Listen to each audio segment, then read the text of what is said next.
The latest in gaming news is a bit all over the place. We have an ongoing debate about The Witcher 4 and Ciri.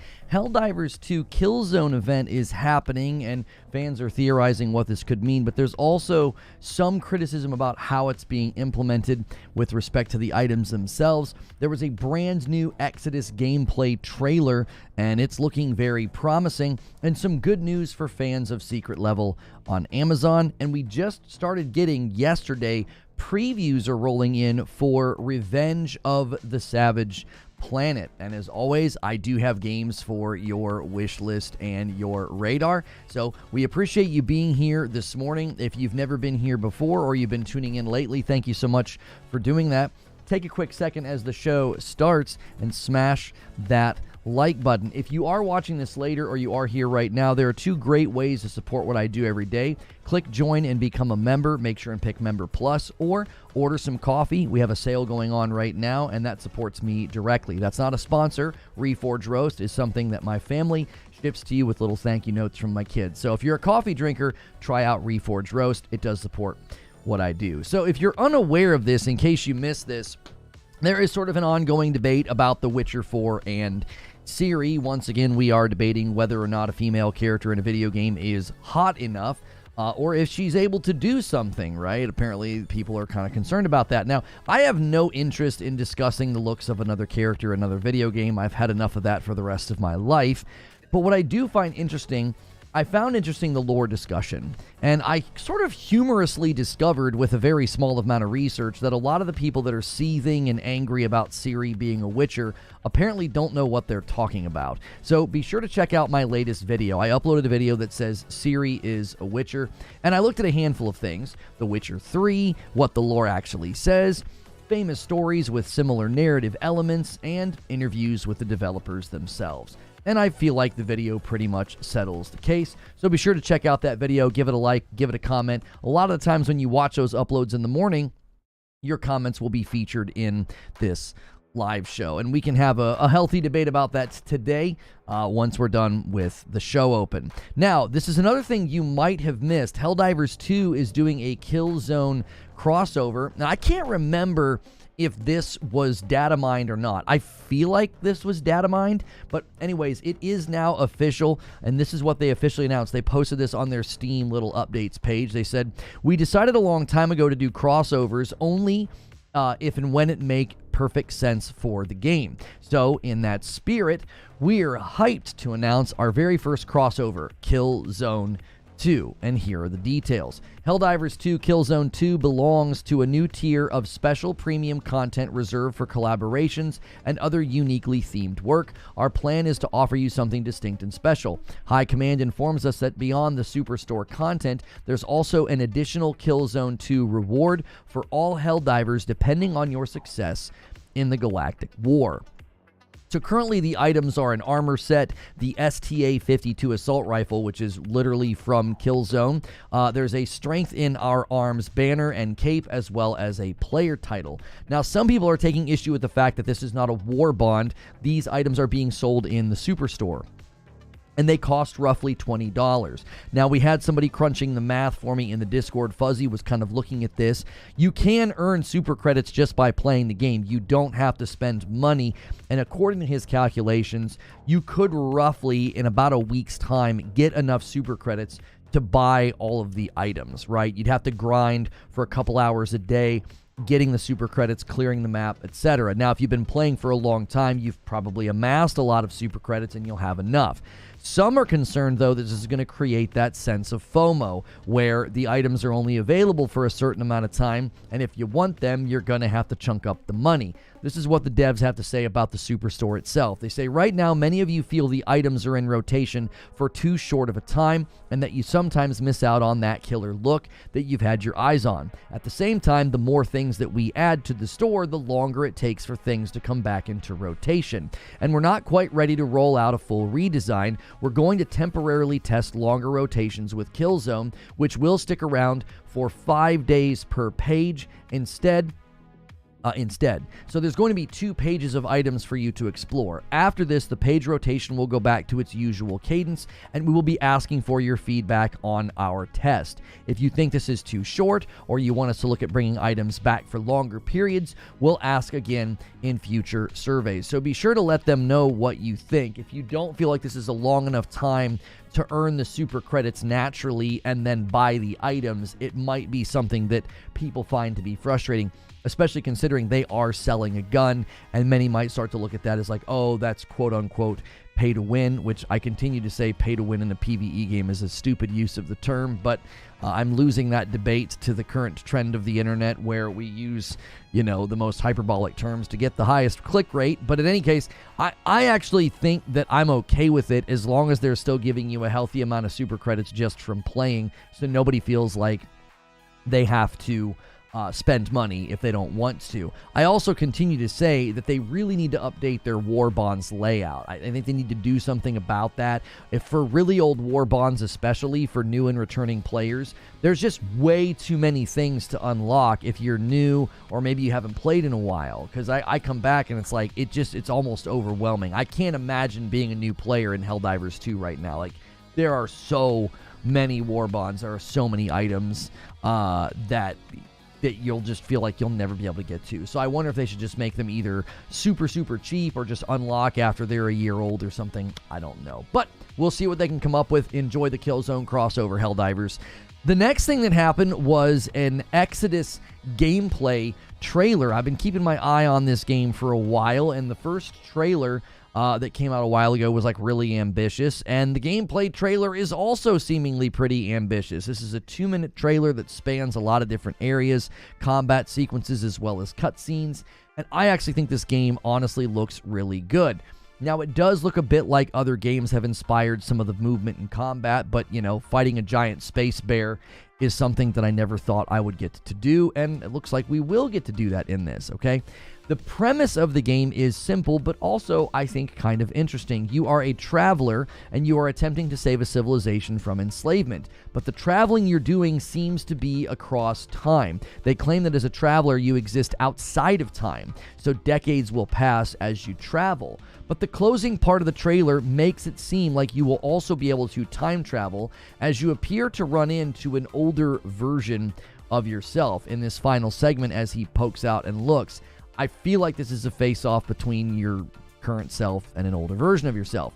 It is an action-adventure RPG. According to my Google searching, it will feature co-op gameplay as well. So be sure to keep an eye on this one. It is called Exodus, and their big tagline is Become the Traveler.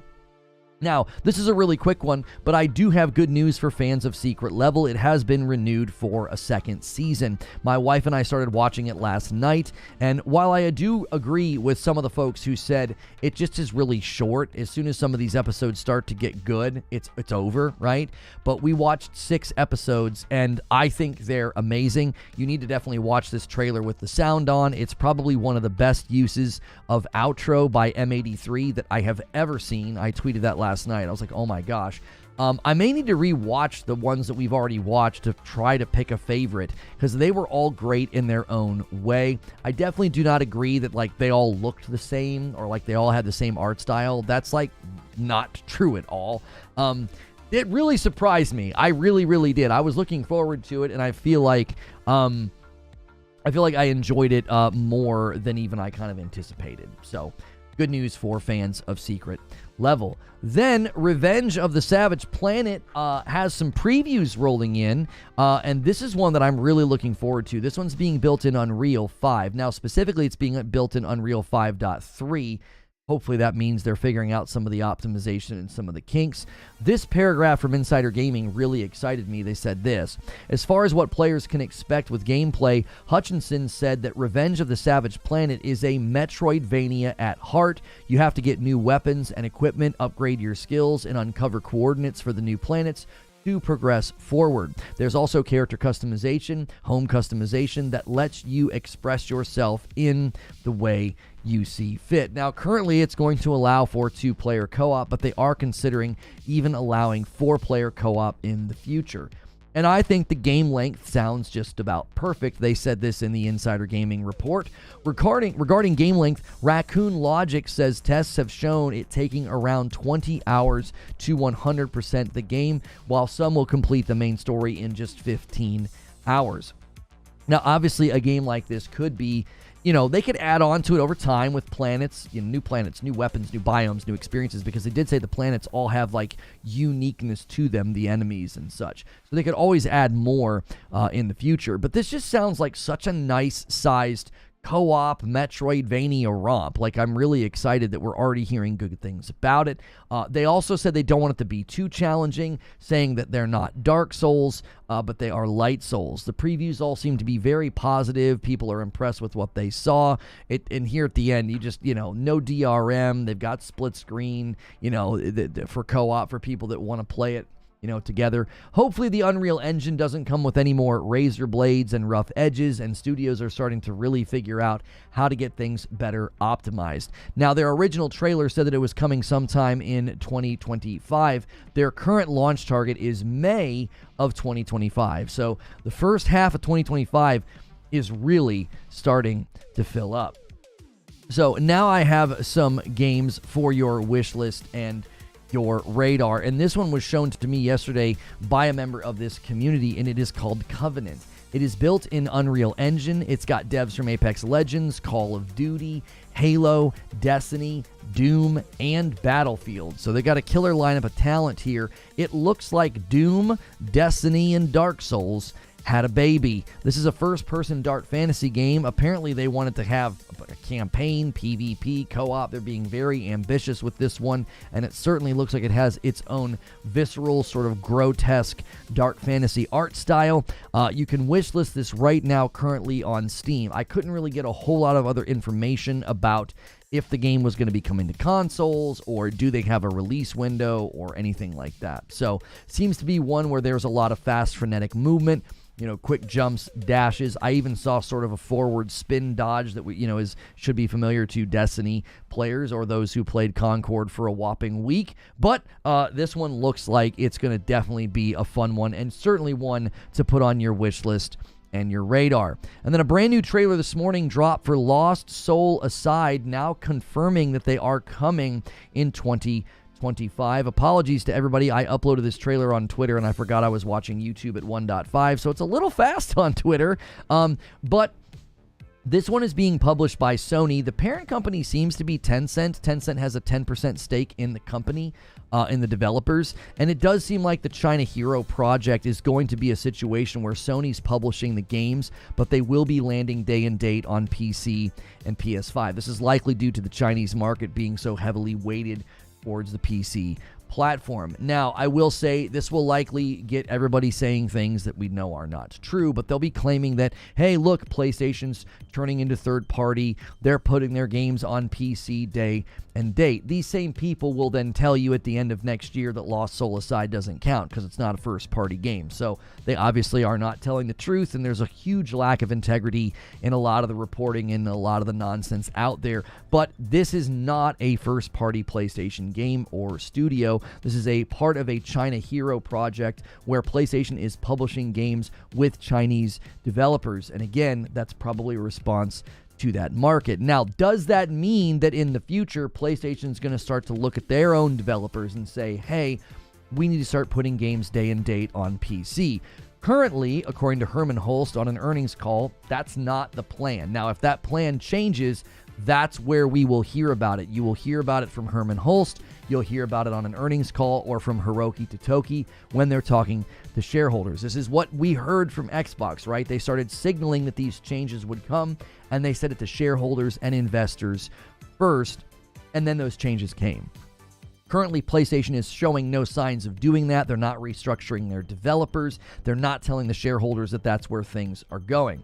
However, the China Hero project could convince higher-ups and executives at PlayStation that the PC market's just too big in certain regions to continue to prioritize PlayStation first. We'll have to see what this leads to. Money talks in these situations, and the executives, the shareholders, CFOs, and the CEOs, they might start to analyze just how well this China Hero project goes, and it could change things for PlayStation in the future. For now, I don't see it changing because they haven't said they're changing. We'll have to wait and see what happens in the future. Now, the last game to put on your wish list in Radar is another one that's part of the ID at Xbox Indie event. This one is called Section 13. It's a twin-stick roguelite, and it is available on Steam and Xbox. The demo's on both. You can purchase this game in early access on Steam for $12.99. Now, it currently only has a 70% on Steam, but remember, it is in early access. It is a co-op game as well. If you can do it online. It doesn't have local co-op, but it's a twin-stick roguelite shooter with online co-op. I think it's worth checking out. I think these games can be fun. I think these games can be enjoyable, and obviously with it being in early access, they will likely be making improvements over time and hopefully raising that score on Steam. And it's a demo, so you're not buying it, you're trying it, which I think is a great thing. I love seeing this. I hope Xbox and I hope PlayStation, I hope they all continue to do this. I hope that they continue to push out a demo culture where you get to try games before you buy them, especially for indies, because I think it's harder to convince people to buy indies because they're lesser known and you just don't know if they're going to be any good. So quick recap, there's an ongoing debate going on about The Witcher 4 and Ciri. Be sure to check out my latest upload on that. Go over there, give it a watch, give it a comment. I may feature you in this stream if you leave a comment over there. Help out those uploads. I put them up every morning. I know a lot of you prefer the live streams, but when you spend 10 minutes watching my upload in the morning, it really helps me out because YouTube is primarily an upload platform. We also covered the Helldivers 2 Killzone event, and the show opened today, as well as the Exodus gameplay trailer that hit, news about Secret Level getting renewed for Season 2, and previews are rolling in for Revenge of the Savage Planet, and it sounds like it's going to be a really fun game. So that's the news, and now it's time for the discussion. Thank you so much for being here this morning. We greatly appreciate your continued support of the channel. We don't have 100 likes yet, so let's take care of that. Go through that morning ritual, everybody. I already have some members to thank. We've already got some people gifting members, and I've got a handy-dandy little way to show you this week's goal. So Joker Quinn, Han shot first, and so did you. There's that first member, and our member goal now has a funny little fall guy behind it. That's what we're shooting for. If you guys get to 500, we will all play Fall Guys this Friday afternoon. You can join me and Hilly. It'll be hilarious. I'm sure you guys will beat us up and mess with us. It'll be fun. It'll be well worth your time. So make sure and get your memberships renewed, or gift some members, or become members. Be sure to do all of that before Friday and get Fall Guys installed. And DK Bager also gifted a member. So there we go. 259 members already on the week. Well on pace. It's only Wednesday, and we're at the halfway point. We're exactly where we want to be. We've got more information now about this lawsuit with Christopher Barrett and Bungie. I've not really done any reporting on this. The lawsuit brought by ex-Bungie dev Christopher Barrett against Sony Bungie for breach of contract and defamation includes an incredible document. It shows that he was set to make $84 million from Sony's $3.6 billion purchase of Bungie. It had been $35 million paid at closing. $45 million still due had he not been fired.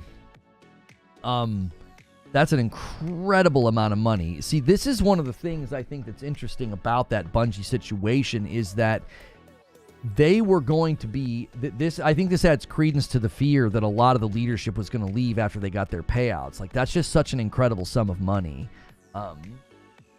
All right, I want to see. You guys are debating the Witcher thing in chat right now. There is no canon. Author of the books has said the TV series and games can deviate from the books.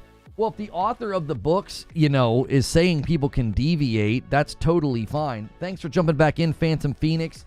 If you guys want your membership to count towards the goal, it's got to be Member Plus, which is $6 instead of $5. It's the only way I can differentiate you from Gifteds. But Phantom, that is 24 months of memberships. That's 2 entire years. Thank you so much.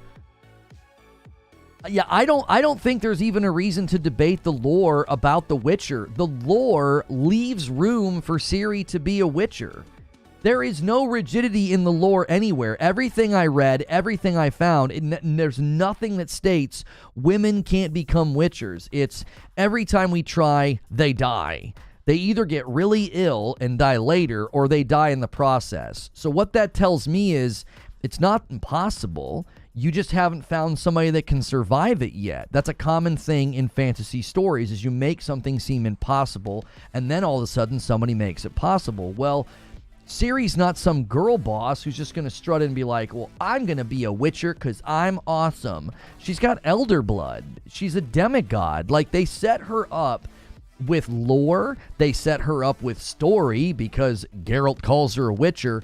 She's set up to become a witcher. Like, there's no reason to really be like, well, the lore can change because the author said this or that. They don't have to change the lore. They don't. Lore should not serve the story. Lore should serve the story, not the other way around. Again, I'm like, I looked into this. It's like, and I'm telling you, Patrick Q made the best point yesterday when he said that. The lore does not state that women can't, just that they die. That's just what happens. Is that how women speak? Well, I mean, that's how, like, a cliche, stereotypical, annoying, like, valley girl, I guess, would speak. You know what I mean? But have you read all the books of The Witcher? I don't need to read all the books of The Witcher. Google is my friend. And every single wiki site, every fan site, everything I found stated that they die when they try. That doesn't say they can't. It just says they die when they try. Ciri's strong enough to not die, apparently. They've literally given her a background and a lore and a history to not die when she goes through the mutation. David Farias with 7 months of memberships. The games are the games are a what if scenario. That's not canon at all. So being angry she's a witcher is just odd. Yeah, I mean, are the games even rigidly holding to lore in all places? Like if you go through and play Witcher 1 through 3? How is this a debate, says Corey? At the end of The Witcher 3, one of the key decisions of the game is that Ciri becomes a witcher. Why wouldn't she be a witcher in part 4? Because you're dealing with tourists that didn't play the dadgum game. And a single gifted comes in from Patrick Q and rounds us out nicely to 260 members. It's because a bunch of tourists heard that women can't become witchers and they're just going to make videos about it to spread toxicity. They actually didn't play the game. They don't know that. They don't. It took me 5 minutes of research and a cutscene to crop up to be like, oh, she gets a silver sword from Geralt and he calls her a witcher. Case closed. You know what I mean? Case closed. DEI? Yeah, I guess Geralt's guilty of DEI. Geralt's now woke and he doesn't understand the lore and he's stupid and he's ruining the Witcher. Oh, wait, he's the main character in the first 3 games. Oh, and the third game where he calls her Witcher is considered the best Witcher in the franchise. Oops. As a reminder, guys, the Frickmas Roast is the cheapest that it's ever been. We also have a bundle sale going on right now. All of our bundles are also on sale, and that supports me as well as my family. So feel free to submit those orders. Go to reforgeroast.com, or there's a coffee link below. We appreciate you guys so much and all that you do for my channel here, and the coffee orders are great because a lot of you already drink coffee. So thank you everybody who continues to support the coffee efforts. Thank you everybody who continues to watch the videos as well in the morning. The Witcher videos is off to a slightly slower start. So if you head over there and leave a comment, that would be greatly appreciated. I'm going to respond to some of the comments now. Joker Quinn says, as someone who recently got into The Witcher, and I'm not familiar with all the lore, this breakdown is very helpful. I'm incredibly excited for The Witcher 4 to play as Ciri. Same. I am the same, dude. I'm the same. I'm going to show you guys little comments here. I'm the exact same. I'm like, dude, I'm not super familiar. I spent some time studying it. You guys helped me. You guys were like throwing things in the Discord, and we were looking things up, you know? This is such a disingenuous argument. What's disingenuous about it, Tamer? Who are you referring to, me, or are you referring to the people that are angry she's a witcher? When it comes to the lore, I would trust CD Projekt Red over most others. I'm confident they'll be able to explain it in a great way. They are already doing interviews. Man, this keyboard. Interviews that give me that confidence. I mean, I think they're already doing interviews that give me that confidence. I'm not worried at all that this game is going to somehow get like run into the ground by really weird lore decisions. You know what I mean? This is going to be fun. Get your popcorn ready, says Lance. He says, can't wait for someone with narrow vision and holds on to their laces too tightly, complains at the devs and creators of the game that they're wrong with the lore. Hex, there's our boy Hex. He says, I truly hope they do it justice and not make it some Mary Sue moment that leads to her becoming a Witcher. If they want to own the chuds, they better do this right. The fight in the trailer is very non-Mary Sue. It's very non-Mary Sue. Like, she barely survives the fight. She doesn't like strut in there and like, yeah, I'm gonna take care of business, you know? She gets beat up, tossed around. It seems like she's, you know, a little out of her depth a couple of times, it seems like. She doesn't go in there and just tear it up. You know, I don't get Mary Sue vibes at all. And I get the opposite. She seems like she's still kind of figuring things out. She's still, you know, not super practiced. PlayStation has officially announced that Killzone 2 content's coming to Helldivers 2. Yeah, I put that in the show open. We've already covered that. Seems like one of the game's endings is considered canon for the game. The other endings don't seem to matter anymore. The question is, will Ciri passing the trial of grasses be explained in a satisfying way, not whether she trained with Geralt to do the job of a Witcher to fight monsters? No, see, but you're reframing the argument now, and that wasn't the argument. You're reframing it. You can't reframe it and say it's disingenuous. The argument was, she can't become a Witcher. You had people out here claiming women can't become Witchers. So we looked into those claims. Those claims are simply untrue. They're being parroted by tourists that don't know the lore. The lore doesn't state that at all. How can it be a Mary Sue since she's been training since she was a kid? Yeah, that's another great point. She's been training since she's a kid. She's got elder blood. She literally trained with Geralt. Like, that's the opposite of a Mary Sue. She's not just going to strut in and be like, hey, I found these swords by the side of the road. I'm here to kick butt and take names. Like, she's been fighting monsters her whole life. You would need to read the books for The Witcher? Why would I need to read the books for The Witcher? If you can't explain to me right now why she can't be a Witcher, if you can't do that, then I bet that there's no argument. If you don't have the ability to do it right now and you're doing this fallacy of, well, you go and do the research, I'm not going to do it. The burden of proof is on you. If you're going to come in here and try and claim that she can't, then make the argument. Don't tell me to go read a bunch of books. Everything I did, all of my research was things based on the lore, based on the books, and they all said the same thing. They said that the women either die during the process, the mutation kills them, or they get very ill and they die later. No one in chat saying she can't be. Well, I don't know. Why is he saying I would need to read the books? What's his point in saying that? Is he claiming that I don't know? Or you have people who read the books, watch the TV shows and the movies, and play the games. Ciri doesn't have the capabilities of The Witcher yet. Yeah, key word in that sentence is yet. Did you watch my video? I have a clip from an interview with the developer. He says that you're going to experience becoming a Witcher with Ciri. She goes through the mutation. They're going to put it in the game. She goes through it. At this point, I think the Basement Boys are scrambling to find any way to make a female lead not be okay. It certainly feels like that, Elena.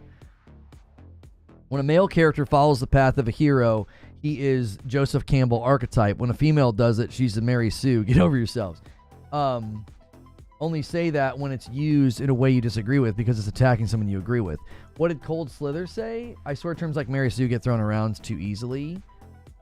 Well, I don't think Hex is saying she is a Mary Sue. He's saying she better pass the trials or go through the mutation in a way that doesn't feel cheap or chintzy and make it seem like a Mary Sue. Like, let's be honest here. You can take a great character like Ciri and you can screw it up and make it cheap.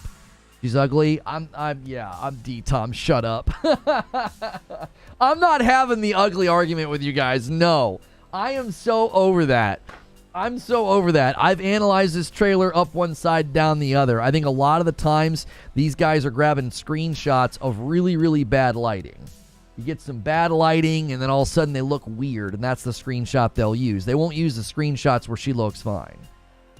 Yeah, Hex is not saying she's a Mary Sue. He's saying you can take a great character and ruin them because you can make it seem like, well, this didn't cost them anything. Now, my response to Hex, I think, is a very fair one. I'm like, I think they're showing you in the trailer that they're not going to do that.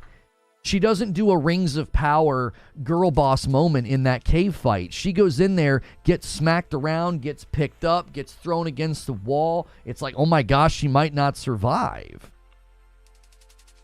I have watched your video, but Ciri would die. The Elder Blood would reject the Witcher potions in the mutation process. The problem is she doesn't have more training.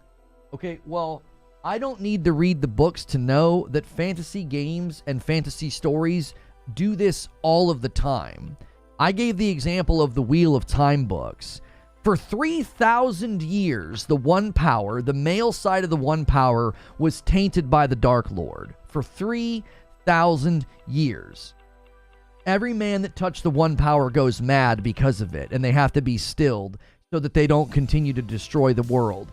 And Rand figures out how to cleanse it. Are you going to walk in the room, straighten your glasses at Robert Jordan and be like, oh, but you established that it couldn't be done, so yeah. Like, what are you doing? They literally establish in the lore that she's really strong and that women die when they try to mutate. Okay, well, there you go. That's a recipe for somebody being able to do it.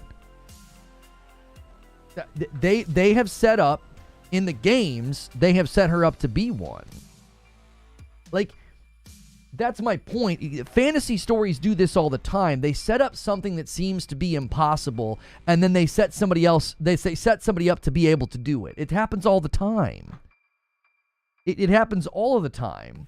Female Witchers have been recorded as having more acute senses of smell and taste as compared to their male counterparts. All of the presence of female Witchers, Brett, don't exist in the actual books and lore. They exist in a fan-made tabletop.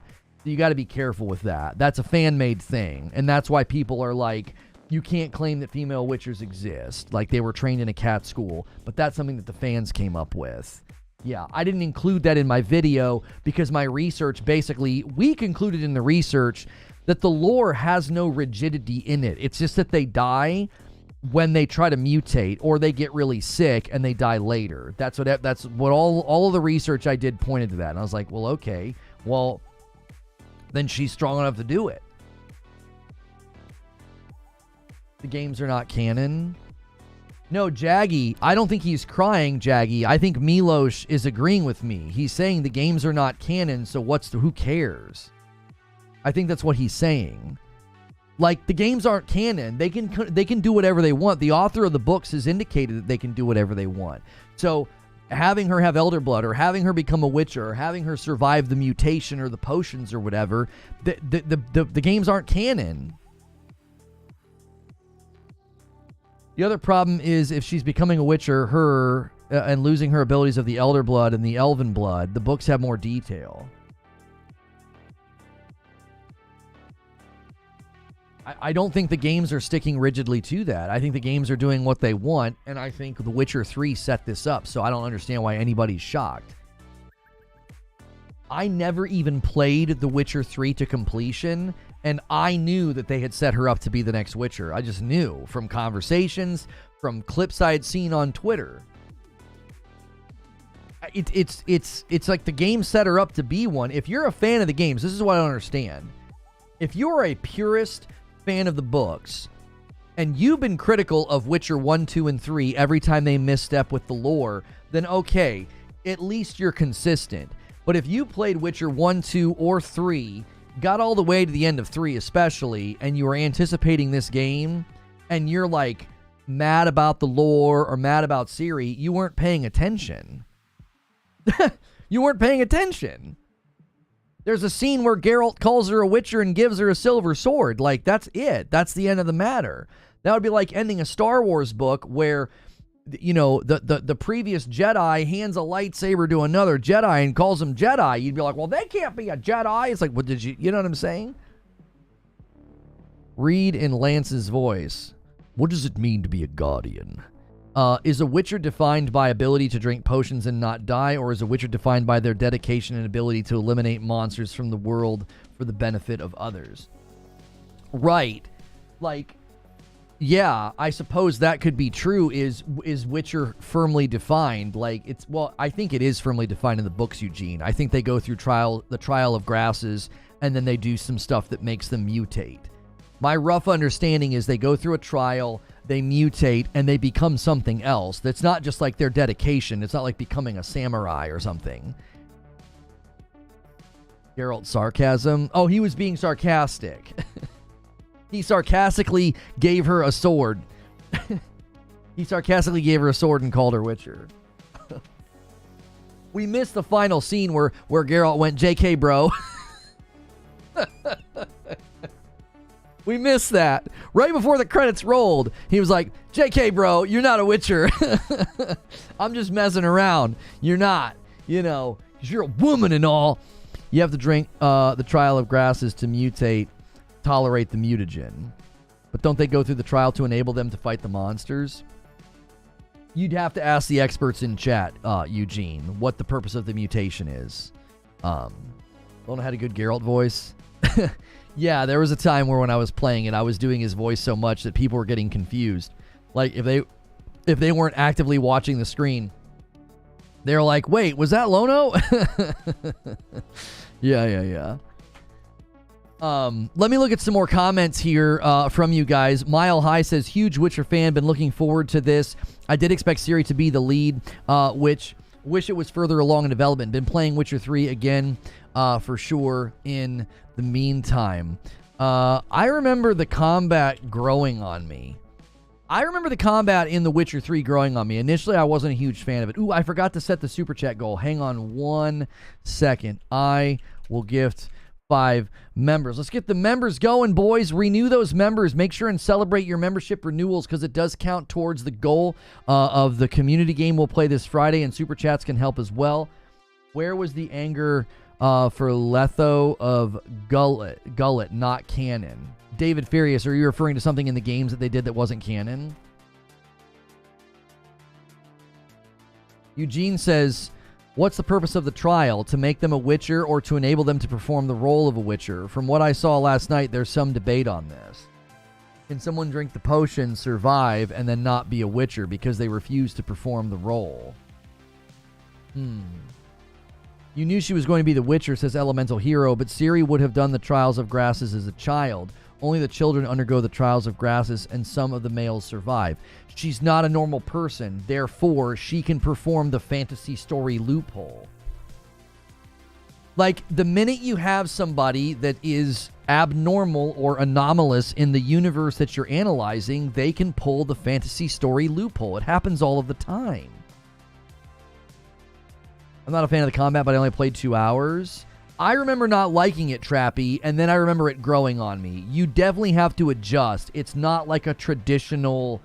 it doesn't feel like a traditional third-person action game where you can just kind of like roll, swing, roll, parry, block. Like, its flow was a little bit different. I remember once I adjusted telling chat, like, okay, this is starting to grow on me. Initially, I wasn't a fan of the combat either.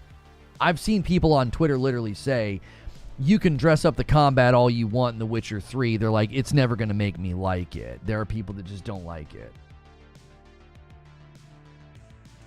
Somehow, Palpatine returned. Loophole! JG from Space says, Witcher 3 and Cyberpunk are 2 of the best video games ever made, in my opinion. I have no doubt the game will deliver as well. Yeah, dude, I can't wait. Metallica left a comment. I've seen Witcher been played, but never played myself. Guess I'll be heading into the gameplay of The Witcher 3 soon. It's a good plan. You know, it's a good plan. Didn't they do an update recently? Didn't they do Witcher 3 next gen update? I thought they did like a next gen thing. They next gen update list of changes. They did this like 2 years ago, it looks like. PC and next gen exclusives. They upscaled textures to 4K for various characters. This is on December the 14th of that year. They did a next gen update for PC, PlayStation 5, and the Xbox Series X. Yeah. Just combat, I'm just here for the story. So yeah, it looks like they did some things for 4K textures. All main characters, including Geralt, now cast high-resolution self-shadowing, photo mode, other options to do things. There's some PC, next-gen console specific. They improved the overall quality of the graphics.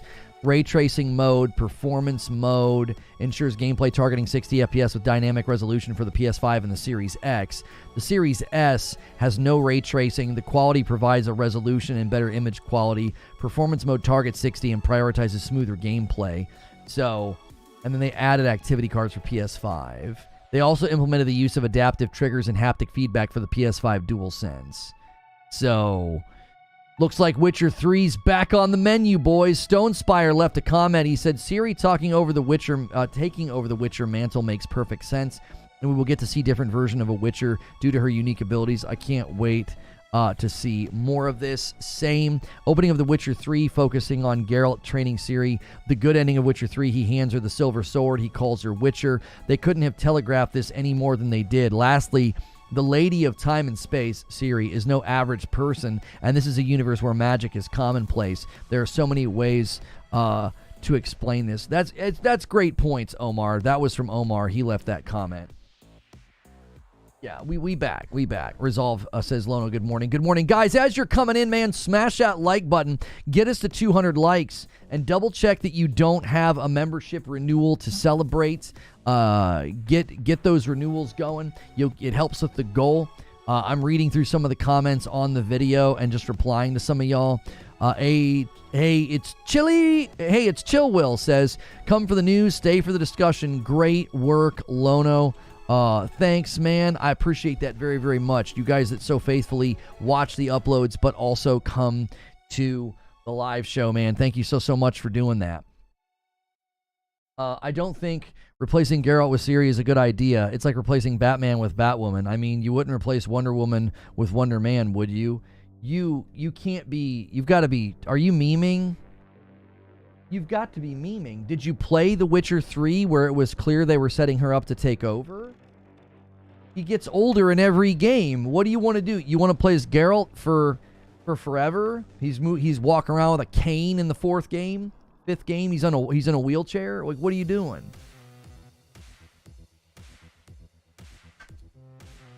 If you read the books and everything, you would understand where the people are coming from. I'm going to put money on the table, Elemental Hero. I would bet my next paycheck that every single grifting YouTuber didn't even know the books existed until last week. They've never read them, touched them, smelled them, or been in proximity with them. They are not you. You're clearly informed. You're not being toxic. You're giving people way too much credit. You think they've read the books and they understand all the interweaving nuances of the lore, and they'd be like straightening their glasses and they're like, actually, her elder blood would reject the potion and the mutation, and even if she gets through it, she wouldn't be able to use her elder blood powers anymore. None of them are saying that. They're all saying, women can't be witchers, bro. It's in the lore. Like, nobody is making a calm, well-studied, intellectual argument. And you keep saying, well, if we've read the books, the author of the book said the games can do whatever they want, and the games haven't been canon, and the games haven't been rigid with the lore. If the games were rigid with the lore, then Geralt wouldn't call her a Witcher in the end of Witcher 3. You're asking for lore and canon rigidity when it hasn't existed up to now anyway. What? Did you guys all throw your hands up in the air and get angry in The Witcher 3 when Geralt called her a Witcher? Were you like, oh, come on, bro. If you read the books, you would know that calling her that is not okay. Nobody did that. Nobody did that. You're asking for lore rigidity all of a sudden when it didn't exist before. Where are all the videos calling Geralt a wokey, a lore-breaking, non-canon respecting woke? Like, where are the videos about that? I'm pretty sure the author dislikes the game specifically because they aren't exactly loyal. Yeah, like, I don't think the games have been loyal to canon or lore or any of that. So to suddenly be like, well, The Witcher 4... should be rigid to my ideas about what the lore and canon is. It's like, gee, many Christmas. Welcome to the world of comic book and book fandom. I feel like watching Comic Bop now. Here's the thing, Cold Slither. Here's the thing.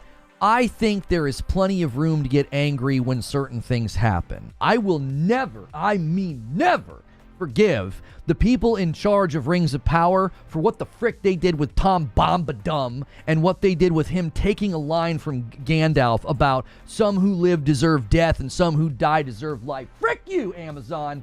Frick you. I will never forgive them for that. That story means a lot to me. That line in particular, that section in the movies and the books means a lot to me. And just ripping that out and stealing it and putting it in your crap show is irritating. I get it. People get passionate about things and people get really invested. I totally understand. This is one of those situations where the argument isn't even a good one. It's not even a good argument. It's like, if you weren't angry at the end of The Witcher 3 and you were okay with it and now you want to be angry, that seems very contrived. It seems very manufactured. Yeah, I've been angry for years about all the stuff they've done with Star Wars. Exactly, Michael Savage. When something's important to you and it means a lot to you, it can be very frustrating. That's not what this is, though.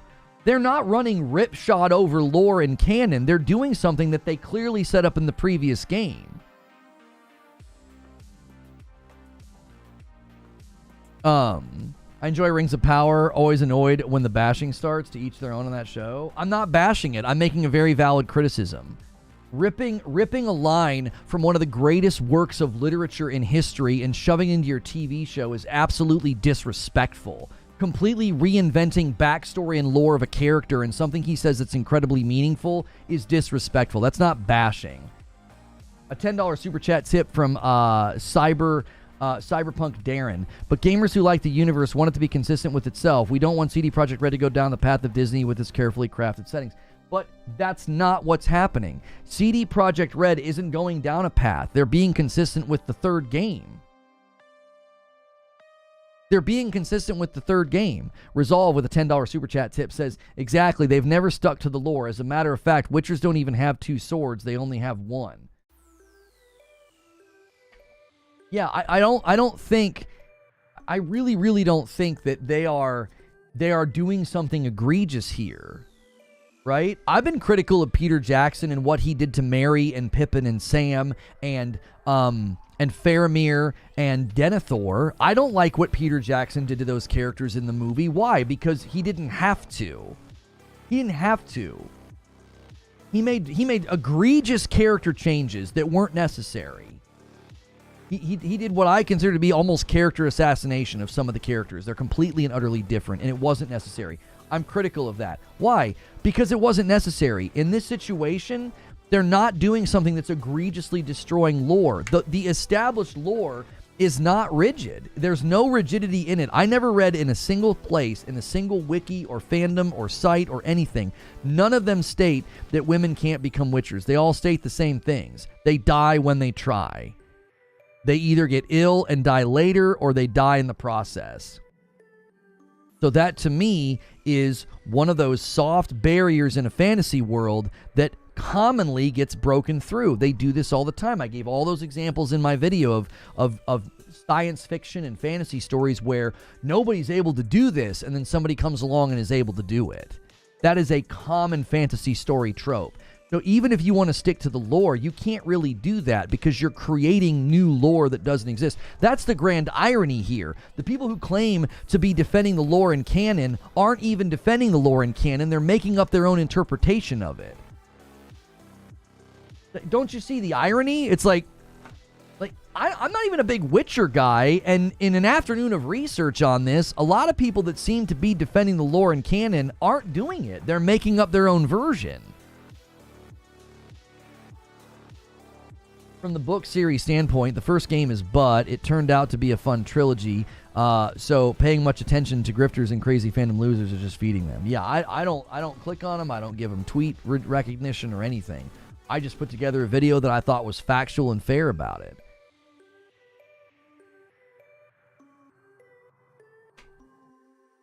They're also not changing events, they're adding to it. Yeah, they're not retroactively changing an established character. They're telling a whole new story. They're moving away from Geralt's trilogy, and they're going to start a new trilogy with Ciri. I think that's totally fine. I think it's the right call. I think it's how you keep things fresh. It's similarly with Ghosts of Yote. Switching and jumping hundreds of years into the future with Ghosts of Yote and playing as a girl, I think that's fantastic. I think it's a great way to completely change the combat flow, the combat style, the weapons, the stances, the enemies, the setting, everything. You know? That guy, that crazy Zach guy says, my initial thoughts were that the decision to make Ciri a Witcher undermines the player choices in The Witcher 3. That was something I enjoyed, that the choices you made in 2 had an effect on the gameplay quests in 3. Since then, I have thought that perhaps there was a time jump where regardless of if Ciri became a Witcher or Empress at the end of Witcher 3, she has since become a Witcher and undergone the trials. I'm curious if the trial of grass has affected her elder blood and has created some new skills. Will be interesting to learn. Kareem Ali with a super chat says, a $5 super chat, thank you. I'm so tired of every game gets announced. There's always some controversy. I played Witcher 3 last year. Now it's my favorite game. I'm still excited. With alternate, it is tricky with alternate endings. One has to typically be canon, right? I think it gets tricky. It gets tricky with alternate endings. It's like there's an ending where she clearly becomes a Witcher. There's also an ending where they make it seem like she might die. It's tricky with alternate endings. It's like, well, yeah, I mean, you could be really angry that they did this thing, but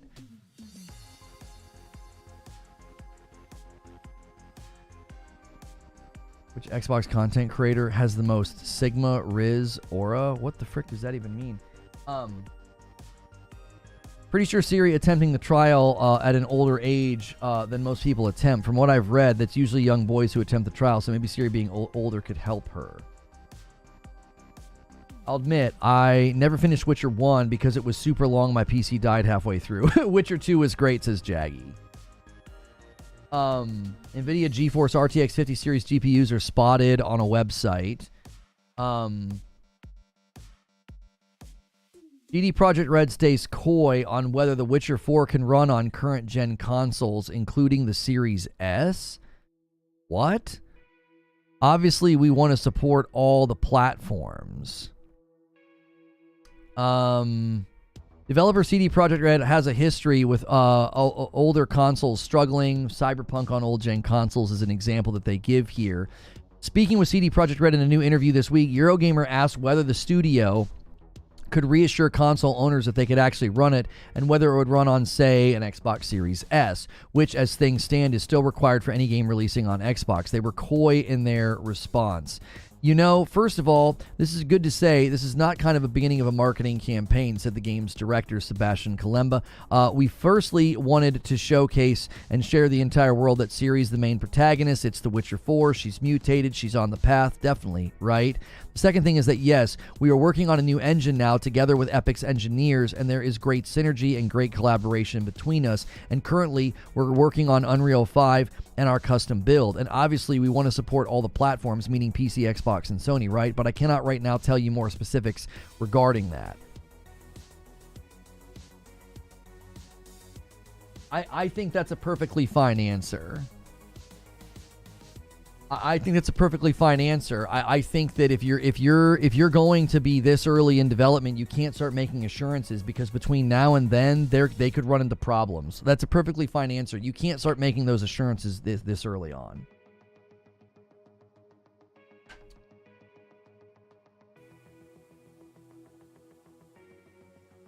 PlayStation just tweeted the following: in a new PS5 Pro technical seminar, PS5 Pro lead architect Mark Cerny shares in-depth details on the console and reveals deeper collaboration with AMD to drive innovation in graphics and gameplay through machine learning. Folks are going to regret so much of what they said when the PS5 Pro was revealed. PS5 Pro technical seminar reveals new in-depth details on the console. SIE unveils collaboration with AMD to drive innovation in graphics and gameplay through machine learning-based technology. Didn't we say that this was likely happening? That Sony was pushing alongside AMD to lean into this more heavily, and that the Pro is just the beginning. Hate is getting out of hand, says Cold Slither. I think a lot of these gamers are like Finn, this person from Punk Rock, someone who had a big music channel, and he said in an interview that he quit YouTube because he actually doesn't like music at all. He only did it for the money, and he got his content from Wikipedia. To say Ciri can't be a Witcher because of the lore tells me there's a bunch of fake fans simply parroting info for money. Agreed. Crispy Bogod said, all these girl bosses have me questioning my gender identity, changing my name to Brenda in 2025. Stop. She isn't a girl boss. She's not a girl boss. Come on. Louis Love says, for me, it's about bodily autonomy. While becoming a Witcher could theoretically hinder her Elder Blood abilities and make them even more unpredictable, The Witcher 3 makes it clear that this is her choice and something she deeply desires. I may not agree with her decision, but it's hers to make, and I'm excited to see it unfold. They said in the Paris interview, this is the first Witcher by choice. They say that in the interview, that this is the first Witcher by choice. Yo, could we get 10 more likes on the video, guys? Let's get 200 likes. Appreciate you guys being here. Paul says you can't spell Witcher without her. Oh my gosh. Dune's another good example. In 10,000 years, only women have survived the water of life, poisonous liquid, and then Paul drinks it and survives. Such a great example. So in Dune, 10,000 years, only women could survive the water of life, poisonous liquid, and then this guy drinks it and survives. Did anybody have a problem with that? Did any of these anti-woke grifters have a problem with that? Did they make videos about that? Did they seethe and mauled and say that that was stupid? Did it break lore? Did it break canon?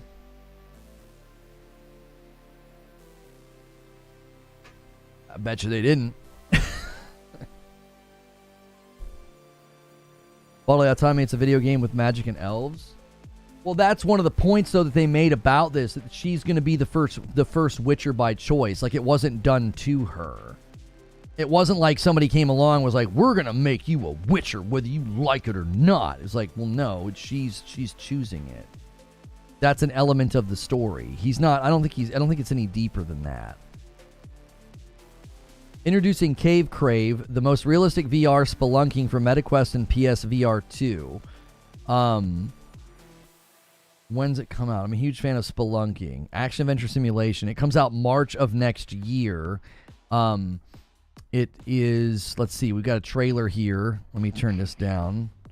So it looks like you're going to be going down into caves and spelunking.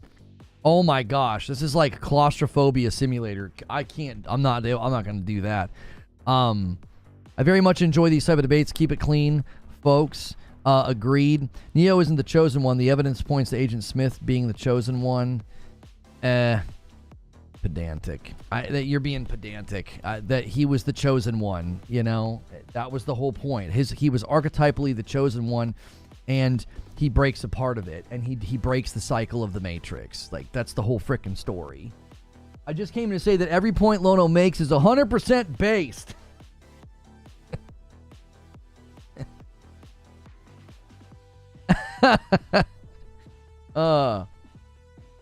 Darth Ascension says the book's Lady in the Lake has a clear take on why women can't survive the trial of grasses. We can also look at how Ciri was only trained in the ways of the sword. Also, her true story ends with her leaving the Witcherverse. I fully understand that the game and the books are not completely connected to each other, and I would have far less issue if she was given her own skill set. Fighting with a single sword, as seen in parts of Witcher 3, so magic that is in her version of science, maybe even summoning a portal magic or whatever. Edit. Rand and Wheel of Time can use the one power, yes, but it also drives him mad over the series to the point that fandom calls him Darth Rand. Yes, we see the real power of Rand at the end of the series, but that's not the entire series. I enjoy the Wheel of Time reference, but it did not help the argument truly. Yes, it did. He cleanses the one power, which was previously thought impossible. Your points are irrelevant to that. Your points are irrelevant to that. He cleanses the one power. That was previously thought impossible. That's the point. Fantasy stories do this all of the time. He went mad eventually, but that you could argue that was because he was exposed to the darkness for a long time before that, before it gets cleansed. Also, the power itself can still be corrupting simply because of what it does to you. The point is, fantasy stories do this all the time. They set something up and they say, this is not possible. Oh my gosh, what are we going to do? And then someone comes along and says, I'm able to do it and I don't know why. Or maybe this person can do it. Or, well, there's rumors of a chosen one. Or, well, there's rumors of a hidden path. This happens all the time in fantasy stories. Yo, Lono, new Cerny content just dropped. I'm going to save that. We probably will use that tomorrow or in a video. I don't want to pull that up and just absolutely cannibalize if the news cycle is actually picking up and we're getting good new information. I don't want to shove that into today because that's not what today is about. It looks like Digital Foundry also did an interview with him as well. So we'll research all that in Writer's Room. That's a great reason to become a member. That's a great reason to gift members right now. That's a great reason to smash like. Keep it going. Honestly, playing as Ciri was the most boring part of The Witcher 3, and now she has her own game. Someone make it make sense. Watch the ending where Geralt calls her Witcher and gives her a silver sword. There. I made it make sense. There you go. There you go. I helped you out. I made it make sense for you. Spoiler, we find out Ciri's actually a man named Barry, and the Witcher canon is restored at the end of the game.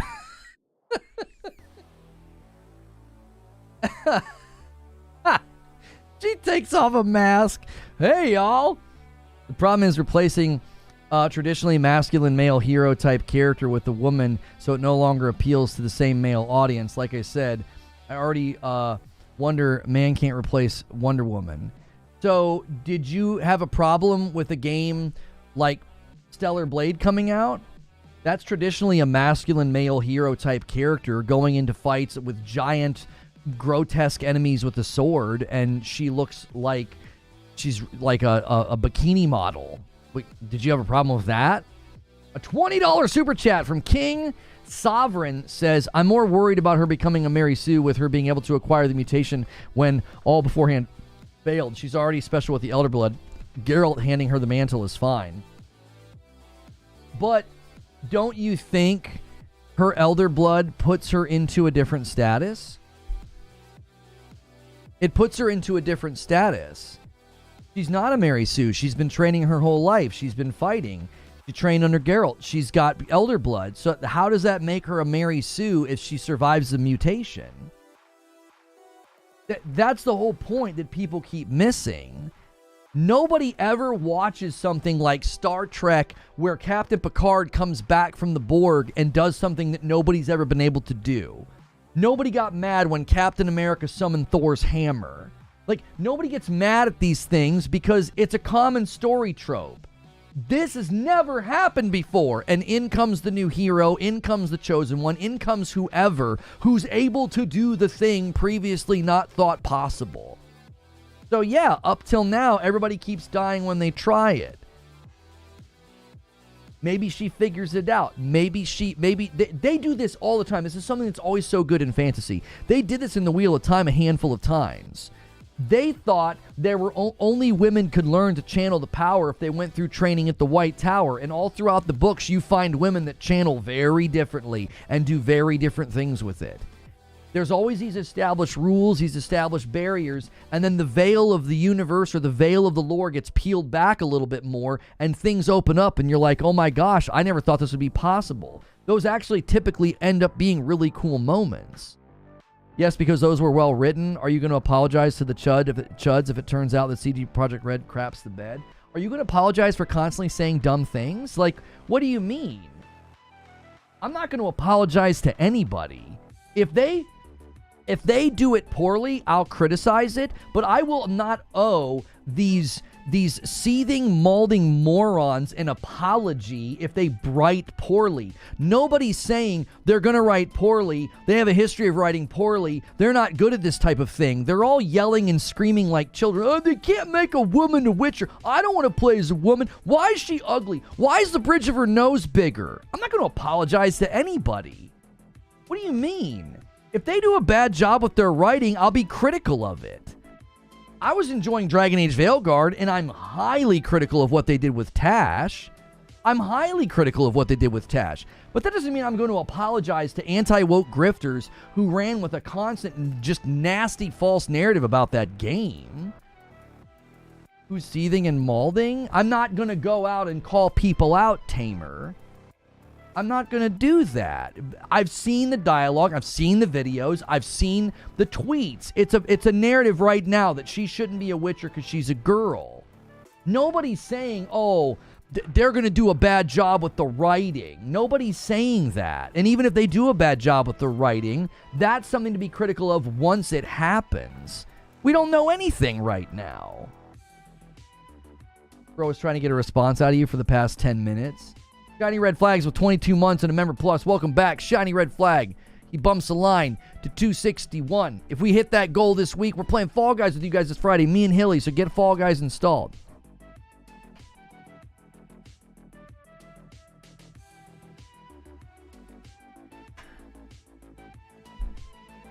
What if they're doing something with her? This is something that they could be really cool. What if they know they want to do a trilogy with her? What if they've already decided how the third game's going to end? That turning into a Witcher and going through the mutations ultimately catches up with her and kills her. Right? She keeps it at bay for as long as she can, but eventually it comes for her and it kills her. I mean, they could be really setting up a great way to have her exit stage left after her 3 games.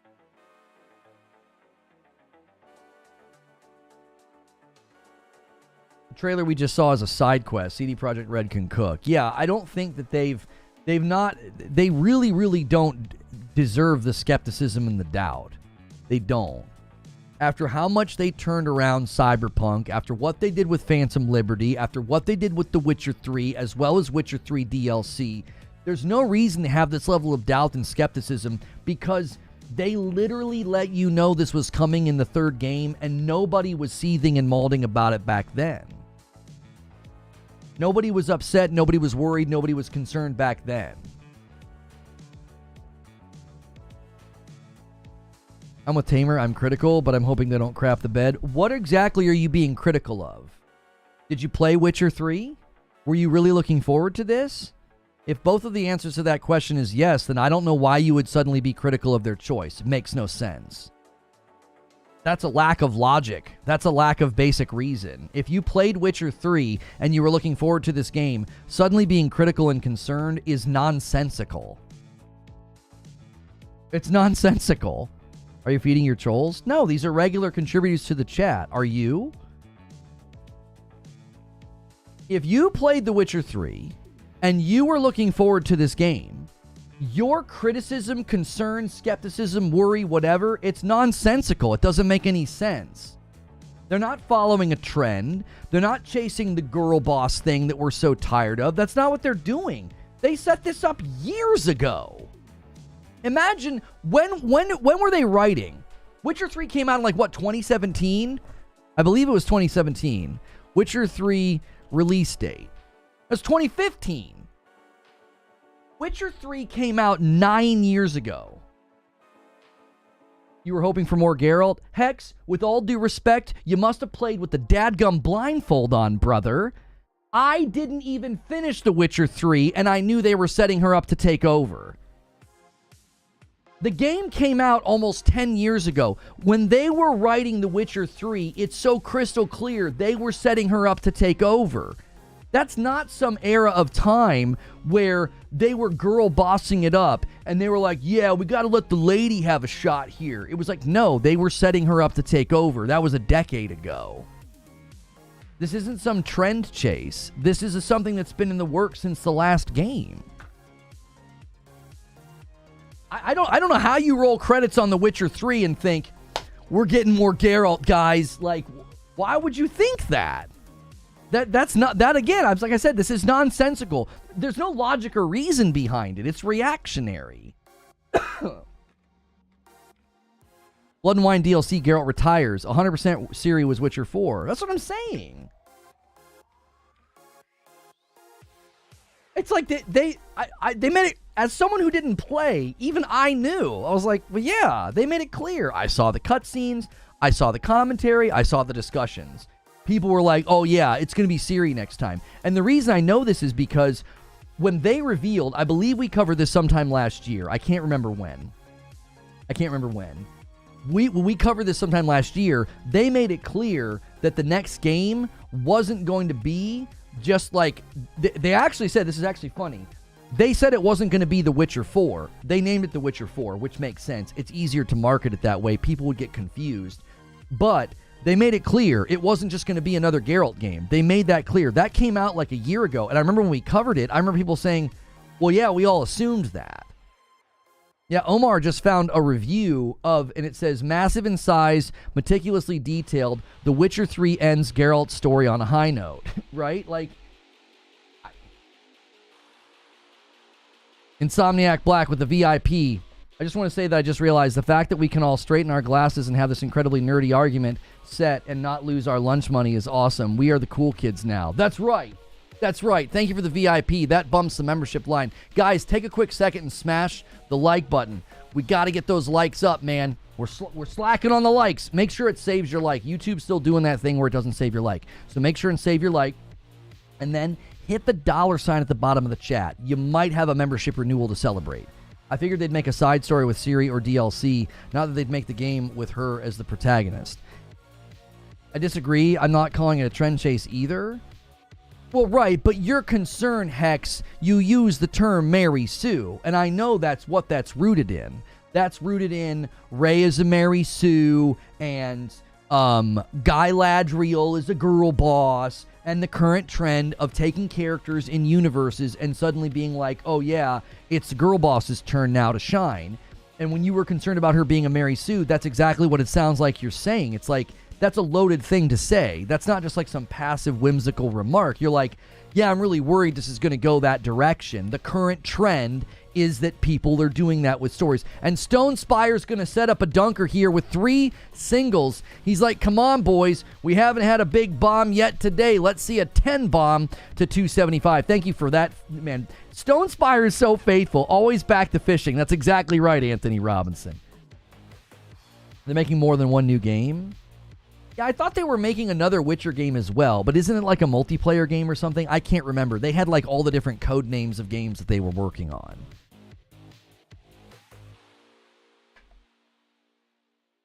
This is so relevant. Somebody said the online culture and the offline culture of gaming is the wildest gap of any hobby. Yeah, I tend to agree. I think the people that are constantly online discussing these things and the people that don't, there is a huge gap between, for sure. You would swear certain discussions were the biggest deal ever if you focus on online culture. Then you look at sales, run into actual gamers in real life, and barely any of it's reflected. Every hobby has this to an extent, but with gaming, it's really, really drastic. I mean, that's just such an underrated tweet and such an underrated observation. Yo, Stephanie with 17 months. Love to listen to your shows. I'm making a list of gamers. I'm making a list of games to buy thanks to your news. I really appreciate that, Stephanie. I put a lot of time into making sure every show open, I've got some games for your wish list and your radar. And I hope that helps you guys constantly find new games to check out and new games to play. I try to pick games that might be, less likely to be in your wheelhouse. I said, I hope her passing the trials isn't a Mary Sue moment, not the Ciri was a Mary Sue. Maybe I didn't explain my point. No, Hex. I just summarized your position that you were concerned it was going to be a Mary Sue. Earlier, I kind of defended you and said, Hex isn't calling her a Mary Sue. Hex is worried they're going to ruin the moment by making it chintzy and cheap. I understand your position, as I steel-manned it earlier.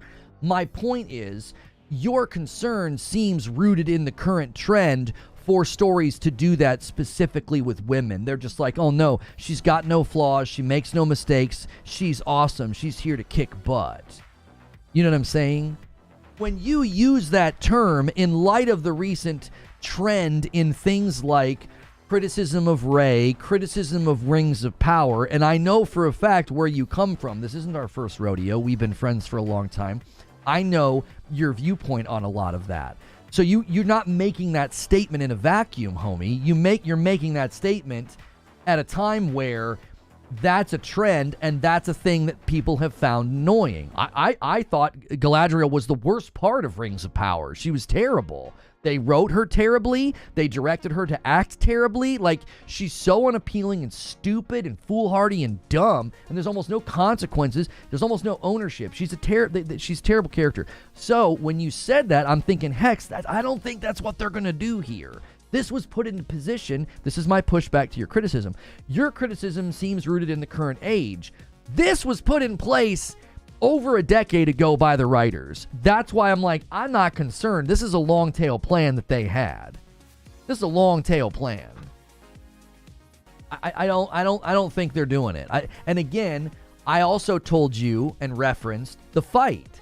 If you watch the fight in the trailer, they are not signaling, they're not telegraphing that she's going to be Mary Sue Girl Boss. Nope.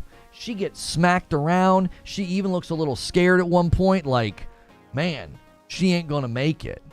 You know what I mean? Alono, sounds like you just hate women. I'm kind of tired of what you bring to chat, Tamer. I really am. I think I'm done with you. I feel like you're somebody else. I feel like you have ulterior motives. And I know you're going to claim I was joking, but I feel like you bring a vibe to chat that I don't enjoy. You're no longer welcome here. I don't think you're a good contributor to this community. I think you're parasitic. It wouldn't surprise me at all if you're one of the people that clips members. That wouldn't shock me in the least, as you regularly joked about it that you were doing it. In The Witcher 3, Ciri can kill most enemies with a single hit, and she can teleport in combat without being touched. I don't understand the point that you're making. I'm not sure what you're saying. Oh, and you summarized my point nicely, and yes, I agree with what you're saying. Okay. I feel like we have an understanding a lot of times, Hex. Like, you are a little farther along on certain things than me, right? You're a little bit closer to the, You're probably a little bit more furrowed eyebrow about intergalactic, right? I don't go as far as you on things, but we're in proximity on some views and some beliefs. So, like, I tend to know, I feel like I know where you're coming from. I don't want to presume, but the point is, she's a Mary Sue overpowered? No, she's not. There's lore reasons for her to be strong and exceptionally fast. Homie, she's a demigod. Do you have a problem with Wonder Woman being able to do those things, who is also basically a demigod? Do you understand, like, that she's not just a normal person? Do you understand what a Mary Sue is? Like, I feel like you're using the term and you don't seem to even understand it. I don't even think the most critical person, I don't even think the most anti-woke person would say that Ciri's a Mary Sue in The Witcher 3. I don't even think they would say that. They'd be like, no, she's awesome. She's a demigod. It totally makes sense that she's strong, fast, and powerful. You know what I mean?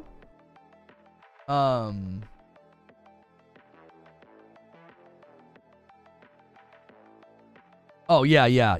I'm seeing community. Yeah. You guys call men Mary Sues, or is it just when women are powered? I mean, usually the issue, Jen, is when, in this, I don't like this either. You can't justify being overpowered with lore. You can't win an argument with capital letters, bro. Like, when there's lore that says this person's really strong, and then they're really strong, I guess seethe, mauled, and cope is the only thing I can say to you. I mean, what do you want me to say, bro? What do you want me to say? That's what they do in fantasy games all the time. Wow, that person's really strong. There's a fantastic scene in there's two of them, and only one of them is worth playing, right? In The Force Unleashed, there is an amazing scene. It's one of my favorite scenes in, like, all of Star Wars media.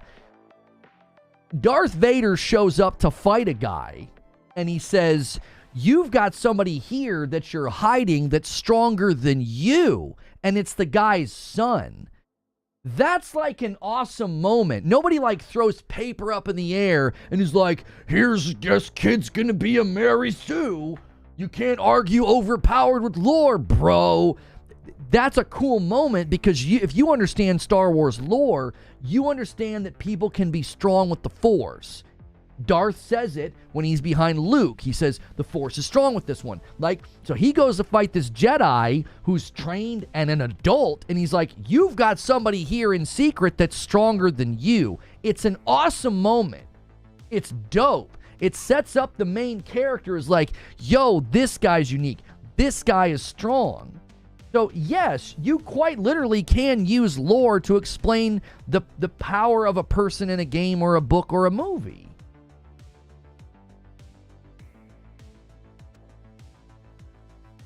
Was about to tell earlier, bro was trying to bait chat with disingenuous comments for like 10 minutes. For a while, I wrote it off as like he was just joking, Trill. But like, I think he's just been turning the temperature up because, again, I think he's hungry. I think he's a Clipper. I think he's one of the Clipper guys. If he's not, he's in cahoots with them because it just feels too calculated a lot of the times.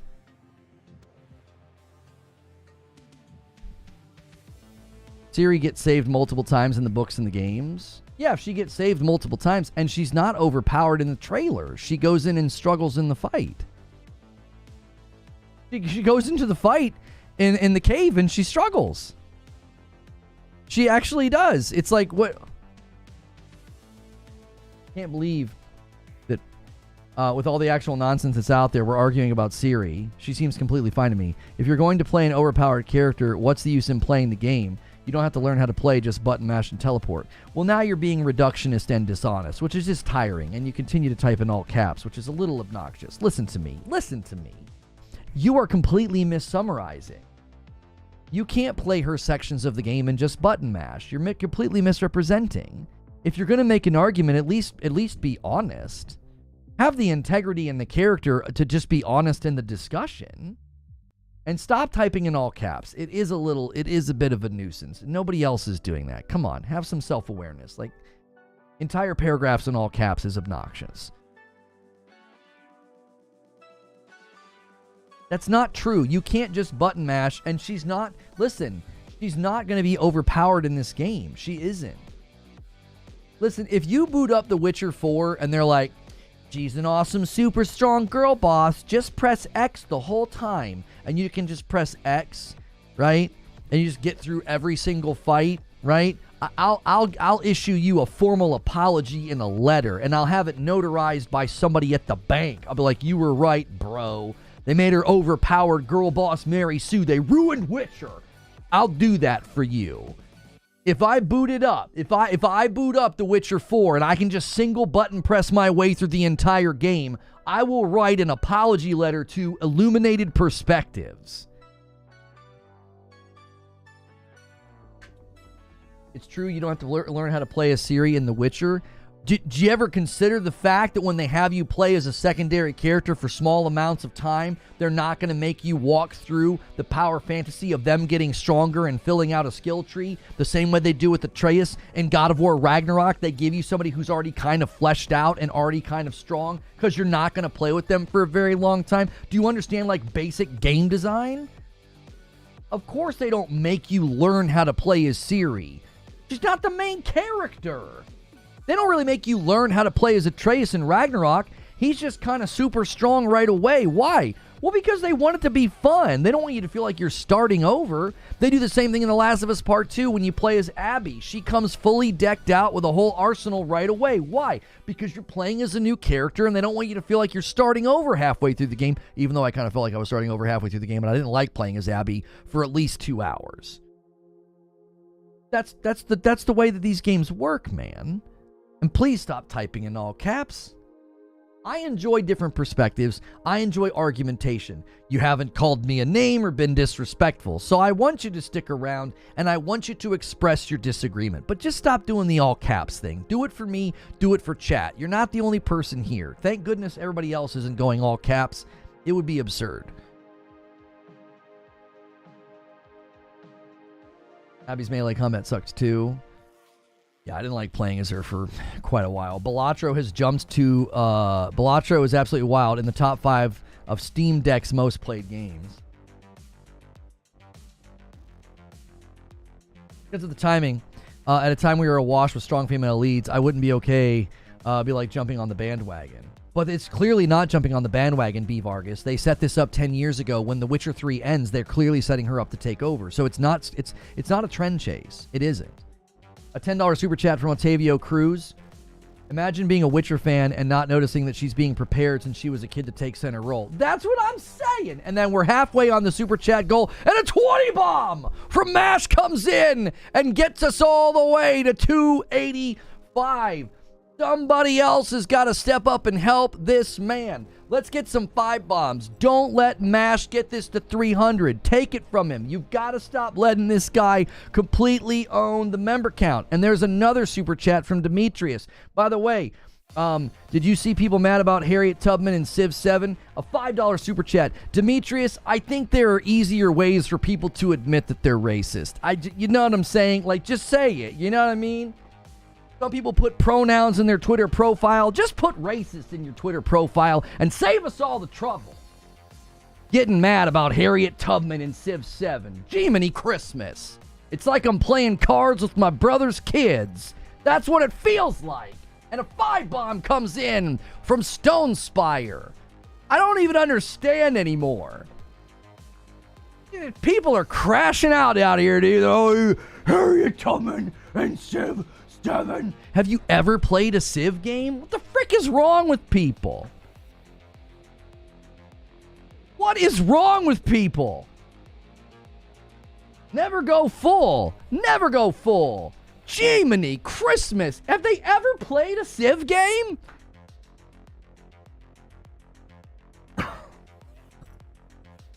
Oh my gosh. Are your nephews racist? No, it's a Tombstone quote, Peachy Cream. Man, I didn't know Lono's nephews were so terrible. Dark Toggle crashing out. Dark Toggle, come on, man. I gotta take my hoodie off. I can't take it anymore, dude. I'm just gonna say it with my full chest. Say it with your chest. Say it with your whole chest. Just be like, I don't like people that don't look like me. Just say it, please, and save us all the trouble so we can just ignore you. Golly. Angry about Harriet Tubman in Civ. And a 10 bomb from Benevolent Icon gets us to 300 members. There it is. I owe you guys 5. On pace for the member goal. Get Fall Guys installed. We're going to play together this Friday. Community game of members, man. Be there. And a single from Super Gaming. That's Agents of Chaos. Oh. People still play Civ? Homie, what? Civ is like one of the most popular games. What are you talking about? Yes, people play Civ. Huh? What are you doing over there? Where's Derek? He's in chat? Where's Derek? Where's my brother? Did he say something? I don't see him in chat. Say something. 1 out of 1 bomb? And a 1 bomb from Super Gaming. It pops out. There's a little, oh no, we don't put the bomb. The bomb is there for the 5s. Yeah. It's not a 1 bomb. What's the difference between Merry Christmas and Jiminy Christmas? The Jiminy? I don't know. Well, no, I tried to tell you their issue for days, and now they finally push you over the edge. Can't be civil with the ignorance. No. No. Hang on a minute, old man. There's a difference between people. Darren with the 5 bomb, thank you. There's a difference between somebody who feels beat down by whatever wave of feminism that is so toxic towards men that is taken over some of the dialogue the last couple of years, that has villainized men and made them feel devalued, and a lot of them are running into the arms of either toxic masculinity content creators. Some of them are thankfully running into the arms of stoics and stoicism and making better use of their life. But that is something that did actually happen, and there are large swaths of men that feel that way, and them being frustrated by the removal of male heroes in games and stories and stuff. I'm only saying that I understand why they feel that way. I'm not saying that their hateful, unkind, or overreactive behavior is okay. I simply try to understand how they got where they are. They didn't wake up one day and decide, you know what, I'm going to get really triggered every time the lead character isn't super hot or isn't a guy. Like, they went on a journey that got them there. And there's a lot of them for a reason. That's not the same as somebody losing their mind at Harriet Tubman being put in Civ. These are not the same. These are not the same. You can't lump them all together. There are probably plenty of very conscious, self-aware people that are a little irritated at the constant flow of like, man, where'd all the dudes go? They're not out here angry about Harriet Tubman in Civ. I'm not keen on Harriet Tubman in Civ, but I wasn't happy with John Curtin, the Prime Minister of Australia, being a faction leader either in Civ 6. Neither of them were historical colossuses. Colossuses? Or is it colossi? Anyway, I would argue that they're important people. They're famous people. We looked this up yesterday. What do they call them? Civ 7. What do they call it? Civ. It's not important. Great people. They're classified as great people. You can get classified as a great person by being an artist. There are great artists in the Civ franchise.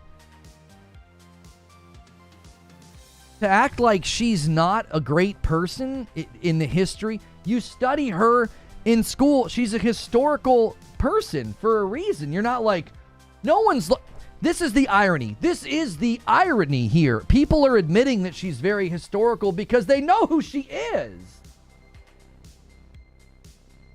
She's not like, nobody saw the announcement. They're like, well, who's Harriet Tubman? Like, no. The reaction presumes that she's well known. Like, no one was scratching their head. Harriet Tubman? Who's Harriet Tubman? Nobody said that. They're all just yelling and saying the same thing. DEI. Learned about in American Social Studies? Yeah, I learned about her in school. Jiminy Christmas. There's literally no reason for Ciri to take Witcher potions as she has natural magic. It's oxymoronic. Well, mister, I have to always talk in all caps. Let me help you out, all right? I'm going to help you out. Maybe, just maybe, there's a reason that she has to take the potion. Maybe going through the mutation does something with her Elder Blood. Maybe going through the mutation does something with her magic abilities. Maybe there's sacrifice that comes with what she does. And maybe that's a significant thing because she wants so badly to be a Witcher that maybe that's pretty poignant in the game where she's relinquishing something that's a part of her in order to become a Witcher, making her more heroic and admirable. I'm just giving you an example of how they could do it. Let them tell the story, bro. Let them tell the story. Please. You're just out here doomsdaying. You don't know what they're going to do. It could be really good. Maybe she takes the potions because her powers don't work on absolutely everything. Well, she takes the potion so she can see in the dark. Isn't that why she takes it? Did she have magical night vision powers in the last game? What was she, Sam Fisher walking around being like, sucks to drink that potion, Geralt, and she could just see in the dark? I don't know. I'm asking. I don't even capitalize the first letters of titles outside of the first word. That's how anti-cap I am. Ash is anti-caps lock.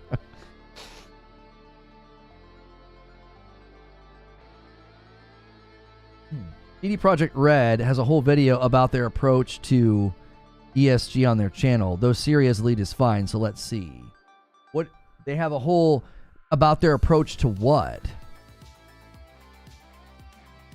Shorthand for environmental, social, and corporate governance.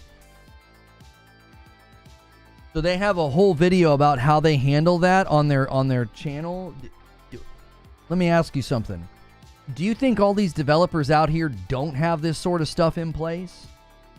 Picture your favorite game and your favorite developer. What do you think? They're just a bunch of frat guys like, yeah, bro, we don't need any of that. High five, man. We don't need none of that ESG here. No, we don't need none of that DEI here. They all have all these companies have these policies and things in place. What are you talking about? When you didn't do the Sam Fisher voice. 100% based comment mash.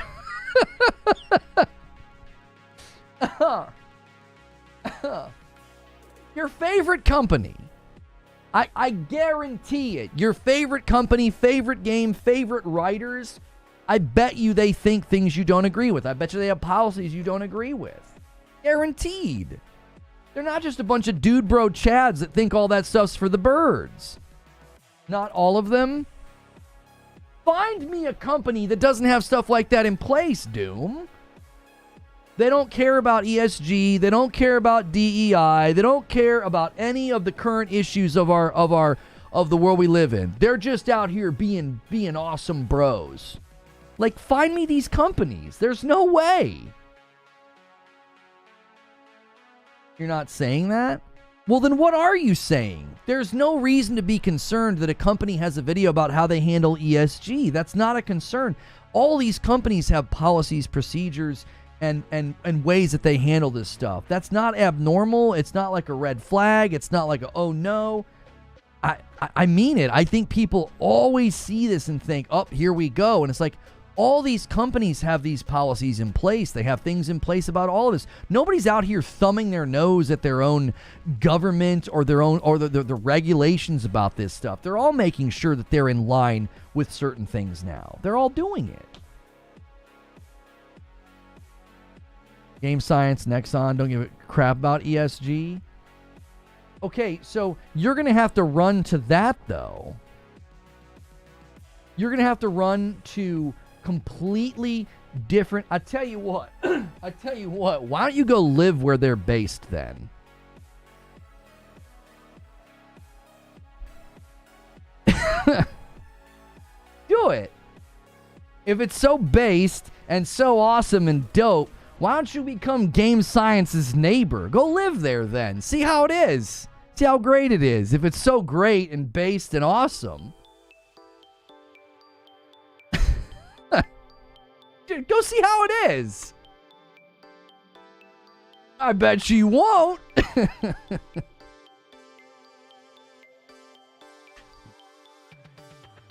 Some of you never actually work without telling me you've never actually worked. Yeah, I don't care who you work for or where you go now. You're going to go through training on all this stuff. Now, Tommy, I don't think you're incorrect. I think companies are moving away from DEI because I think some of the efforts were an overreaction and it's causing problems. I do. I think these things always naturally heal themselves. They do. Because you're going to start hiring people and doing things in a way that's corruptive to, you know, merit leading to value and good work and all of that. Like you're like, excuse me. So definitely, you know, pointing to developers that are extremely like homogeneous and based in cultures that are very homogeneous, like you're celebrating something that you don't quite understand. So the point is that these things will naturally fix themselves with time. If there are games that came out and they were hijacked by Sweet Baby Inc., which is what so many people think, and there were DEI efforts, and there were things that harmed the writing and the quality of the work, okay? Those things will just naturally fix themselves with time. They will. They'll naturally fix themselves with time.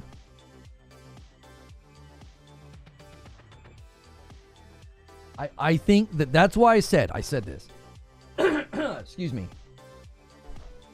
A lot of these content creators are they're going to have to move to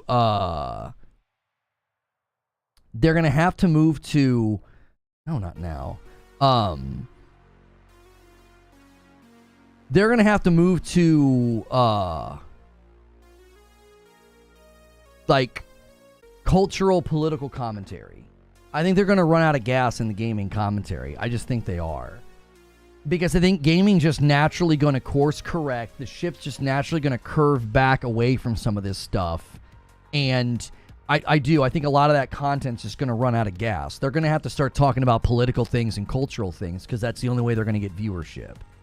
I think gamers, actual gamers, people that want to consume good gaming content, I think they're going to drift from these channels eventually because they're just going to get tired of the toxicity. They're going to get tired of the nonsense, the grift, the falsehood, the misrepresentation.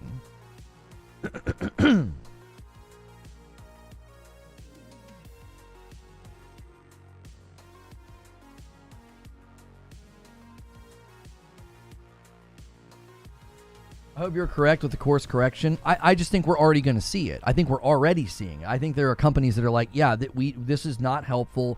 You're seeing companies remove some of it. They are. I think a lot of the consulting places and agencies, I think a lot of them are gonna be out of a job soon. You'll see them laying people off. You'll see them shutting down.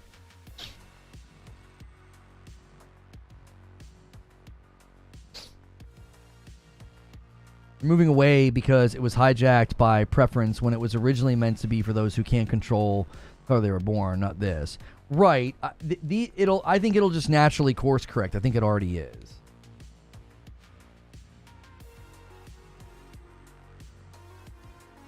Clearly, these people haven't played the game. The trial allows the Witchers to drink the concoctions that would kill everyone else. The amount of videos I saw uploaded on YouTube about the so-called intergalactic leak. Well, and this is the thing. If you're not beholden to truth and integrity, you'll run a video like that because it provides you with money. They're doing it for money. And so they'll just move on to the next thing. They'll just move on to the next thing. They'll never go back and be like, oh, that turned out to be false. They'll get everybody stirred up and angry about this alleged leak. And then the next day they'll just be talking about something else.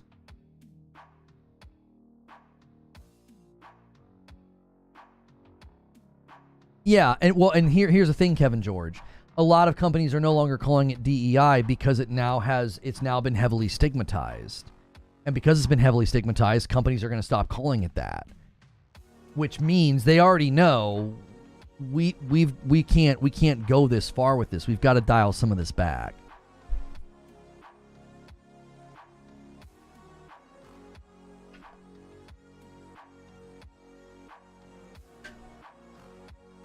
Intergalactic does look good. I hope we do see the lore on the game. So far it looks good.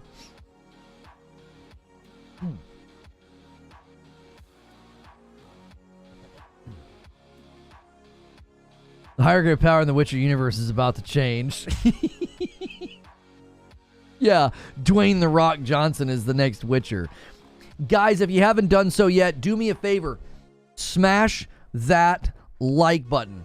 I appreciate you guys so much being here. Let's try to get to 300 likes. Did I gift the 5 members that I owe?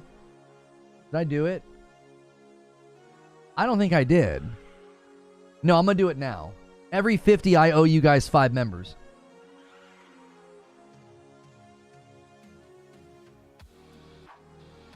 Right, there we go.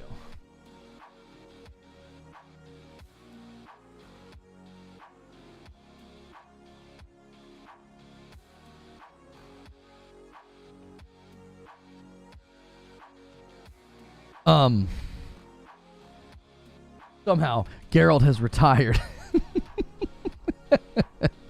Exodus looks like a W. I think Exodus looks sick, but there's already people angry about the girl that I put on the thumbnail today. There's already people screaming about what she looks like. They're like, really? Again? Another ugly character? It's like, oh my gosh. You know? There's no good solutions here. It's about choosing what is most important to you as a matter of public policy. What kind of society you want to live in? Fix the root of these problems. Go to the neighborhoods and develop those areas. Give them internship opportunities, scheme of programs, etc., not jobs. Mo just got a gifted. Big Mad Mo just got a gift from me. Mo! Where you been, Mo? I miss Mo. I know he hangs out over there in 30 stream, which I am totally fine with. But sometimes I miss Mo, you know? Sometimes I miss Mo, dude. You can farm views from them though.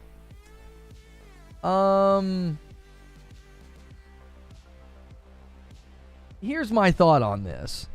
I don't think I want to use my content and platform to like go to war. This is what I'm hoping happens. I'm just going to stick to the facts. I made a video about Ciri. I made a video about Intergalactic. And I feel like I'm just kind of sticking to the facts, just sticking to objective analysis. Sadly, the Ciri video is off to a pretty bad start. Hopefully that changes. But the point being, what I'm hoping to do is contribute to the conversation in a way that is calm, measured. This guy didn't like the video. You're a smug, condescending, passive-aggressive little guy, ain't you? You seem to be easily triggered, which I think is probably worse. Yeah, and here's a guy in the comments. This is why the gaming industry and the player base is shrinking. All the woke DEI. People are waiting over a decade to play Witcher 4, and people ain't interested in it. I mean, that just simply isn't true. That isn't true. I'm dead serious. I think some of these guys are in for a rude awakening. I think they're in for a rude awakening. They're going to suddenly realize that they've misfired. They're going to misfire on Witcher. They're going to misfire on Ghosts of Yote. They're going to misfire on a lot here. You guys can start submitting questions like Perfect Image just did. And it'll pop up on the screen here. That is a perk of being a member. Right now, if you've never done a membership on YouTube and you listen to my show all the time, consider supporting the channel directly. Click that join button and pick Member Plus. It's $6 a month. You get into constant extra content every single day. A lot of you guys consistently get gifted memberships. Consider upgrading to Member Plus. It makes room when MASH and others go crazy with gifteds. It'll make room for others to start getting gifteds. If you can't afford a membership and you continue to get gifted, that's exactly why we want folks to pay for their own membership if they can. I want there to be room for folks like you. We got a small gameplay clip of South of Midnight. Let me check this out. That's one of the games I'm looking forward to next year.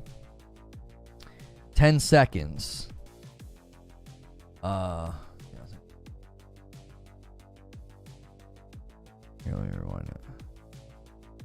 I'm telling you, dude. This game's going to be a pleasant surprise. I'm telling you it is. Oh, yeah, come on. Come on. Keep your eye on South of Midnight. I'm telling you, that game is going to be special. Everybody got really angry at the cutscenes because they had like a jittery frames per second stylized thing. But I'm telling you, that game is going to surprise people. South of Midnight looks sick. And there were people running falsehood and lies and grifting and claiming that they like race swap the character. It's untrue. These people are liars. That game is going to be awesome.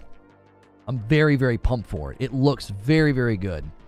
That's one of the games I'm looking forward to next year. It is.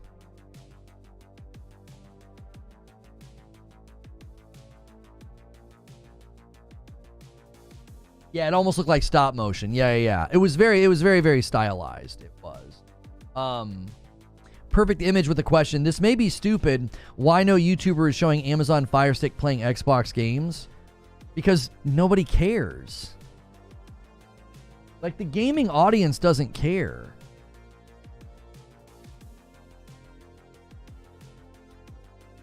No, I don't think anybody in the gaming world is like, yo, man, did y'all see we can finally play games on a Fire Stick? Aren't you glad about that? The gaming audience that's consuming gaming content on YouTube, they all own PCs or consoles. Let's not pretend that we don't know why people were lying on South of Midnight. Okay. There is a trend right now of games coming out where the lead character is a woman or a minority or both. Okay? That's a trend right now. That trend is not what everybody keeps calling it. I think everybody is misfiring. They are misfiring on this trend. It is merely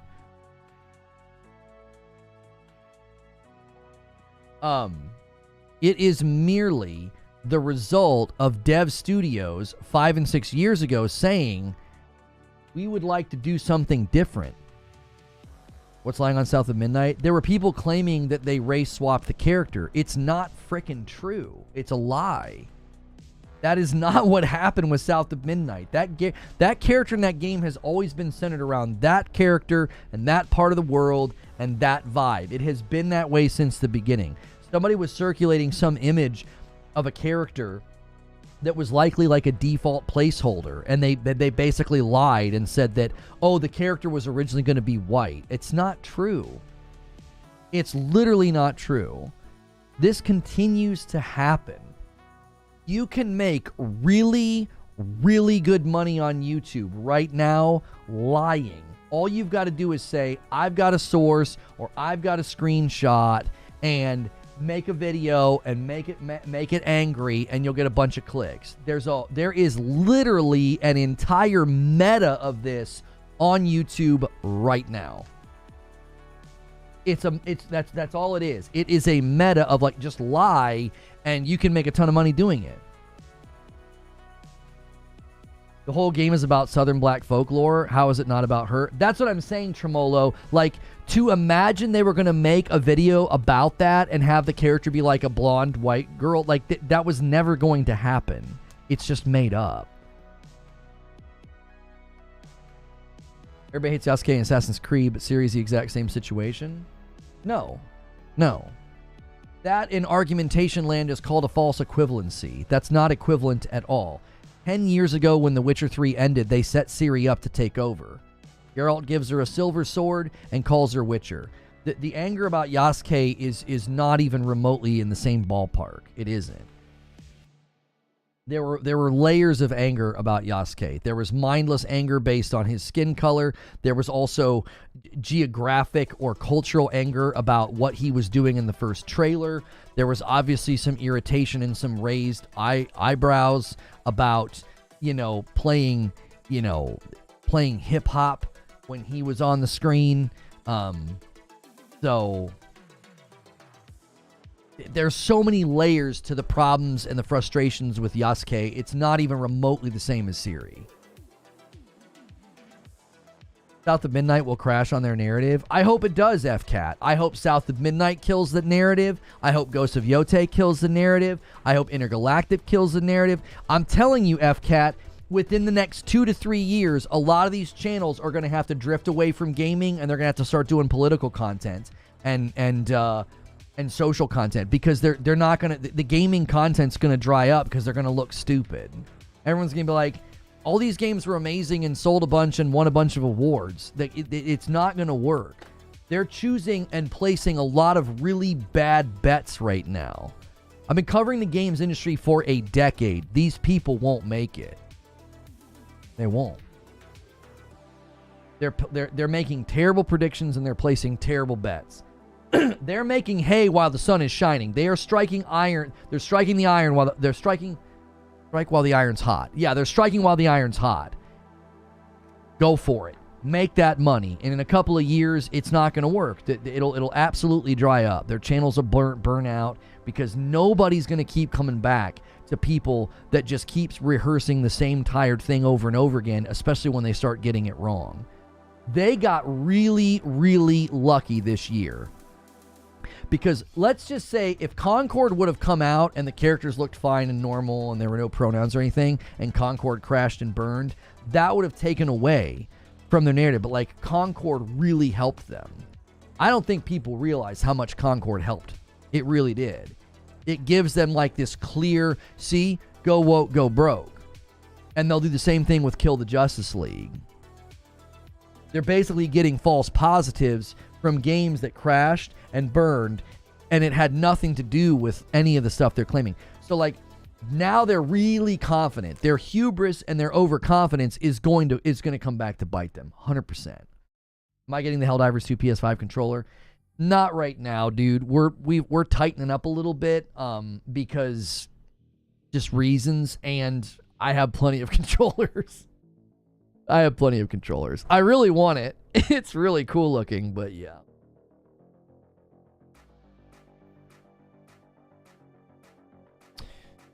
What about Dragon Age? Dragon Age failed for a variety of reasons. Dragon Age absolutely killed their PR and marketing with that first trailer. Yeah, they did. Dragon Age's failure is not because of pronouns and top surgery scars. That certainly hurt it even more, but that game was already in a bad state. When that first trailer came out, everyone was like, what the frick is this? It looks like Fortnite. And then they showed gameplay, and it was also really bad.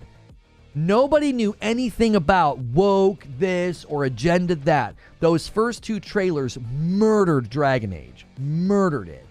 Because the story trailer made everybody say, what the heck is this? Because the art style was a pretty big shift from where it had been before. And then the gameplay they showed, that opening gameplay section is one of the worst spots in the game. It's boring, it's slow, it's not fun.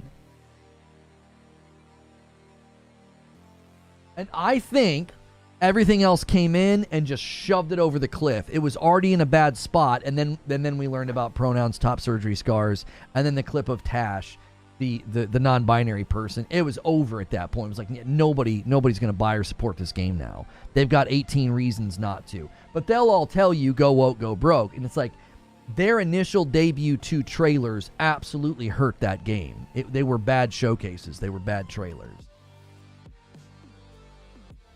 6 episodes of Secret Level, Sven. There's layers of nonsense with Ciri as well. Drinking potions when she has natural magic. Aging considerably when she's part elf blood. The Witcher 3 ending doesn't set those irregularities up. Again, I've already addressed the drinking potions thing, Illuminated. She could have lost her natural magic by going through the mutation process. Maybe the mutation process is why she's aged so much. You're saying, well, she's part elf blood. Again, you've got to let them tell the story, brother.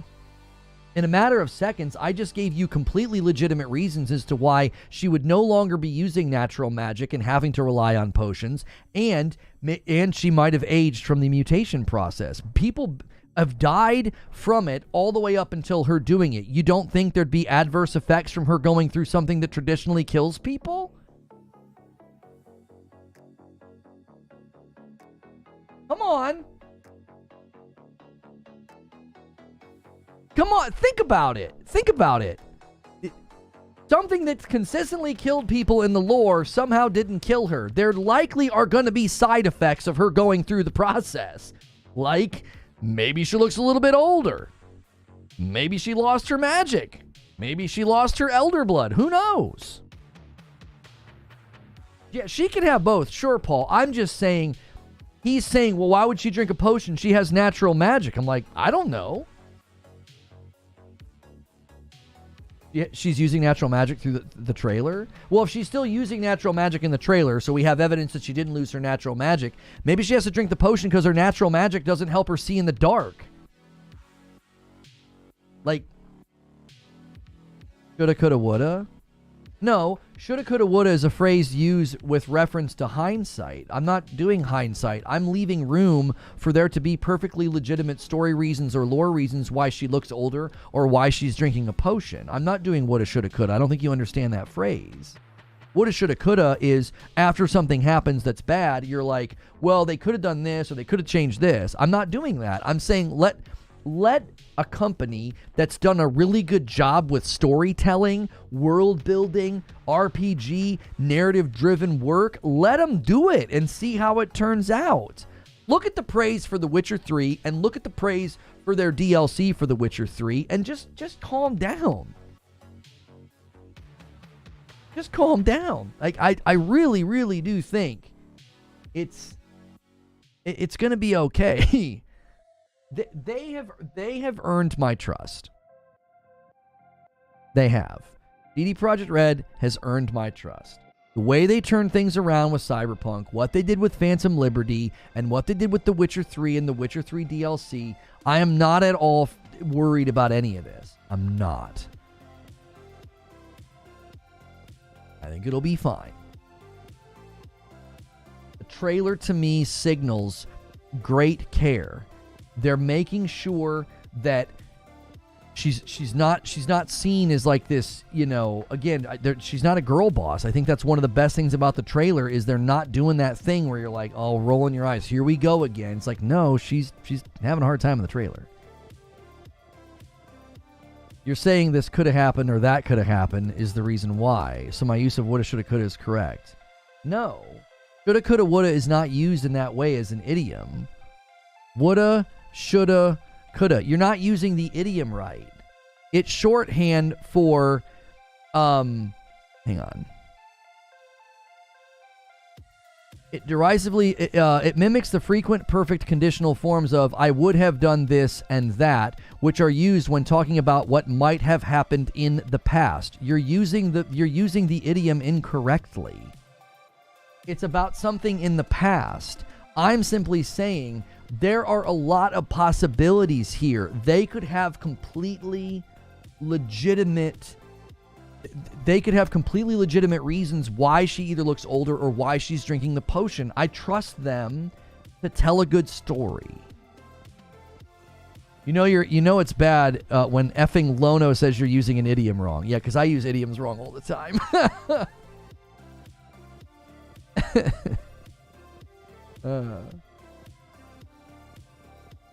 I appreciate Illuminated. I really do. I appreciate and respect the fact that you're in here on the other side of this and you've been respectful and you're bringing a different perspective. I genuinely love that. It makes for a more fun stream. I'm losing track of time because of how fun today has been. No, it's could have. It's past tense. Yeah, the entire idiom is past tense. Woulda, shoulda, coulda. It's the idea of it's hindsight's 2020. It's looking back and been like, oh well, you could have done this or you should have done that. My family calls it pulling a Dick Clark. There was a game show where when somebody would give bad clues and lose, Dick Clark would be like, well, you should have said this or you should have said that. Whenever we're playing catchphrase and somebody doesn't give good clues, somebody starts saying, well, you should have done this or you could have said that. Like they're doing Monday morning quarterbacking. That's not what I'm doing. That's not what I'm doing. I don't think you understand what I'm saying. I'm saying we saw a trailer where she drinks a potion and you're like, why would she do that? She has natural magic. And I'm saying, and you're also like, oh, and why would she age so much? I'm saying, let them tell the story. Let us figure out why that's going on. There quite possibly will be completely legitimate reasons for it. They're careful storytellers, man. They're careful storytellers. I don't think they're going to be reckless with this story, and then you're going to walk away and be like, Lono was wrong and I was right. They really screwed this up.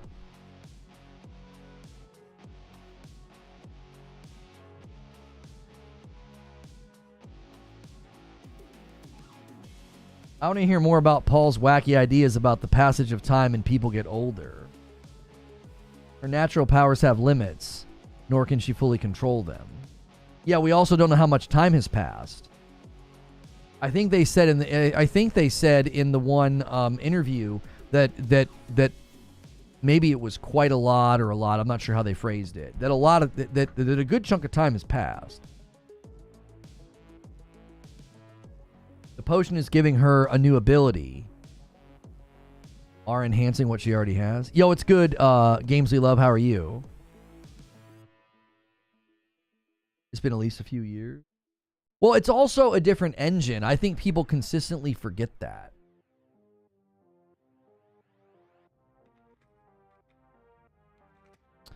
Geralt doesn't drink the potions to use Igni. He drinks them for resistances and night vision.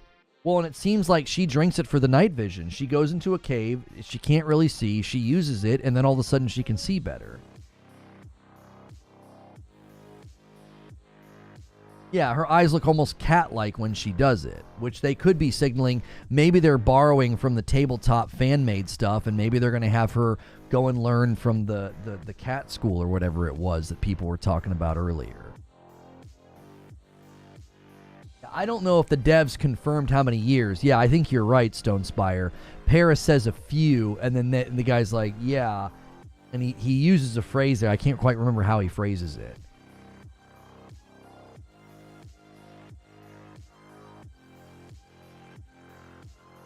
He needs to drink it to resist the men. What? Wait, is that real, or are you just memeing? She has a Lynx school medallion. Oh, she does? I'm interested in learning where the Lynx medallion comes from. Witchers get the enhanced vision from the second trial, not a concoction. Well, then what? Somebody just said he drinks it for night. He drinks it for night vision.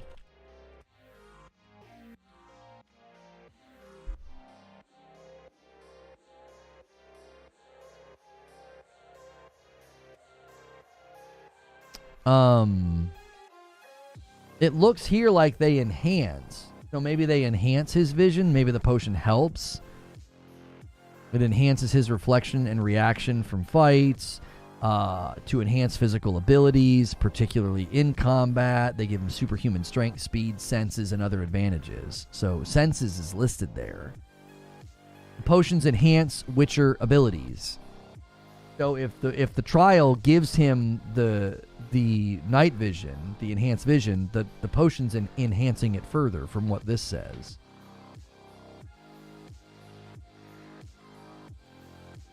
He can time travel also, so that's a spanner in the mix. There's literally a potion for vision in the dark. Chimney Christmas. A $5 super chat from Demetrius. Halfway through TLU 2, and I can say Joel got what he deserved. Do people legit think Joel was going to have a happy ending? He crossed a lot of people. Thank you. We're 3 super chats away from the goal. Guys, can we get 11 more likes on the video? Thanks for hanging out and supporting the stream today.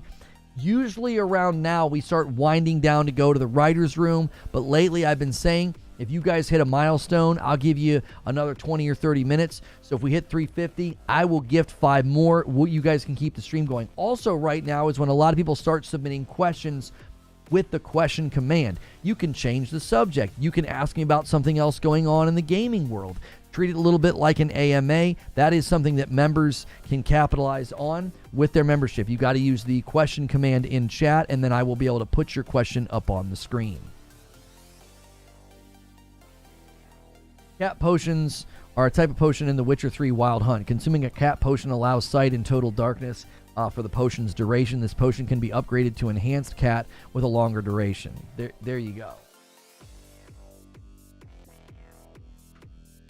If you're referring to what happened in the trailer, then the solution to why she would need potions and has aged in the past, that's why woulda, shoulda, coulda is correct. No, it's not. I can't believe you're stuck on this, man. Oh my gosh. Woulda, shoulda, coulda is an idiom used about something that has transpired already. That's not what I was doing. I was saying they likely have good reasons for these things. Let them tell the story and then judge that. You're judging a trailer and you don't have enough information to do that. That's all I'm saying. That's not what that idiom means, dude. Come on. That's not what it means.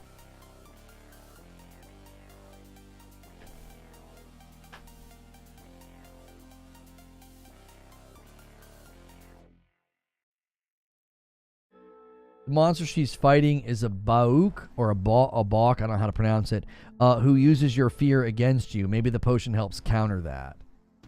That could be why she struggles in the fight, because, you know, she seems a little spooked at times. Maybe he just likes to argue. Some people's ego get in the way of constructive discussion. Incorrect. The trailer is in the future, so the solutions are in the past. Good God. You're right. You win. Yay for you. Let's move on. I'm tired of discussing it. You win. You win.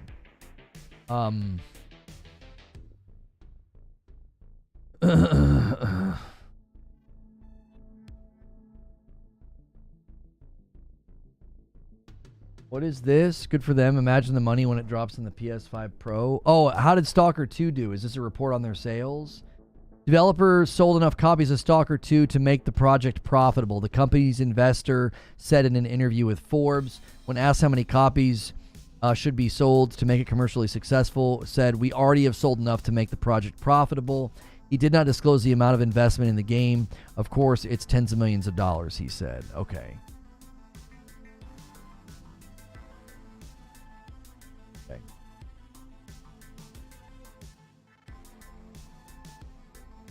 All right, I'm going to set up writer's room. We will go to the writer's room in 12 minutes. You guys can scramble. We're almost there on the super chat goal. Thank you to everybody who has done a super chat today. Thank you so much. We'll go to writer's room in 12 minutes. You can extend us all the way to 1 o'clock instead. If we hit another milestone, appreciate you guys. I put the stream in your hands this late in the day, and if you want to keep it going and extend it, that's totally fine. Members get continuation content no matter what.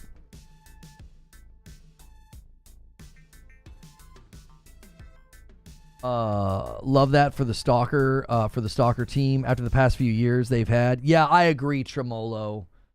I agree. I think that's a good thing to hear. That was the only thing about that game that concerned me. I was like, it felt like it came out too early.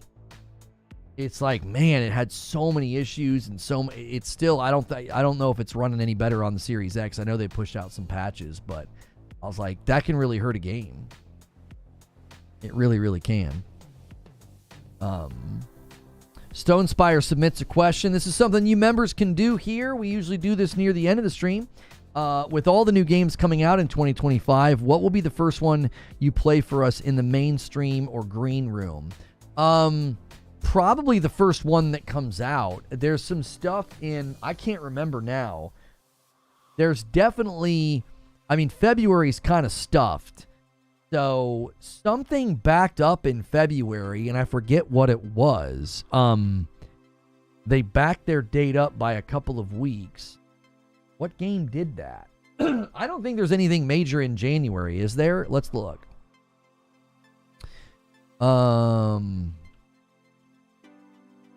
January of 25. I could be wrong. I can't remember. There's a bunch in February.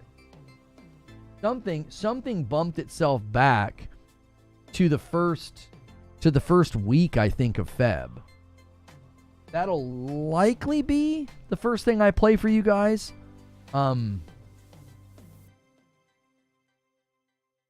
Avowed? Yeah, I'm not gonna play Avowed. It's 30 FPS on console.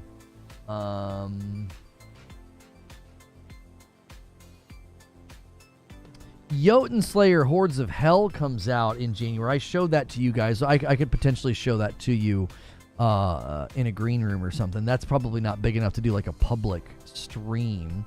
Forspoken comes to the Series X. Spider-Man 2 comes to the PC on the 30th. Oh, Eternal Strands. That's probably the first game I end up playing for you guys next year. Eternal Strands release date. Yeah, January the 28th. Multi-plat release. That one I think looks really, really good. Yeah. So, Orcs Must Die Death Trap also comes out on the 28th, but we'll be doing Eternal Strands. So, good question. Good question. Here's a question from Patrick. If Kingdom Come Deliverance 2 comes out and is received super well, would you give it a try? I'd love to see Medieval Lono. Once they announce that it'll be 60 FPS on console and it's got a PS5 Pro mode, I will be trying it. Your question went through, Mash. I've got it. It hit the thing. For some reason Nightbot didn't say anything to you, but I've got it right here on the spreadsheet. So, in 8 minutes we'll be going to writer's room, guys. Unless somebody no. I'm not even going to say it. Nope, not saying it. So, we're going to writer's room in 7 minutes. So yes, I will be playing Kingdom Come Deliverance 2, and based on something that they said in the IGN preview, I am actually hoping it can convince me that like first-person melee combat can be fun, because it just has never appealed to me. It has never appealed to me. And they said, I believe it was in the IGN preview, that it's like easier to block and parry. They feel like they kind of simplified the combat and made it feel better. And that to me, that was encouraging. Oh, and a 20 bomb from MASH says, I'm doing my part to extend the stream. You son of a gun. You guys got 7 minutes. Oh, my word. And a single comes in from Stonespire. I know what Stonespire is going to do. He's probably going to do 4 singles here. He's going to get us to 330. He's trying to tempt somebody to do a 20 bomb whose name isn't MASH, okay? He's trying. Or get a bunch of 5 bombs, all right? You guys need to cut in line here. Cut in line. Make it a race. Do not let MASH. Don't let him do it. All right. Stonespire's almost done. There's his third. There's his third. He's going to take this all the way to 330. Right? Come on. You guys should make it a matter of pride. Make it a matter of pride. Get some 5 bombs in here. Cut MASH off. Cut him off. All right, 331. Joker's doing his part. He says, all right, come on. There it is. Yeah, make sure and say thank you to MASH if you guys get a gifted member. This guy's generosity is just unmatched.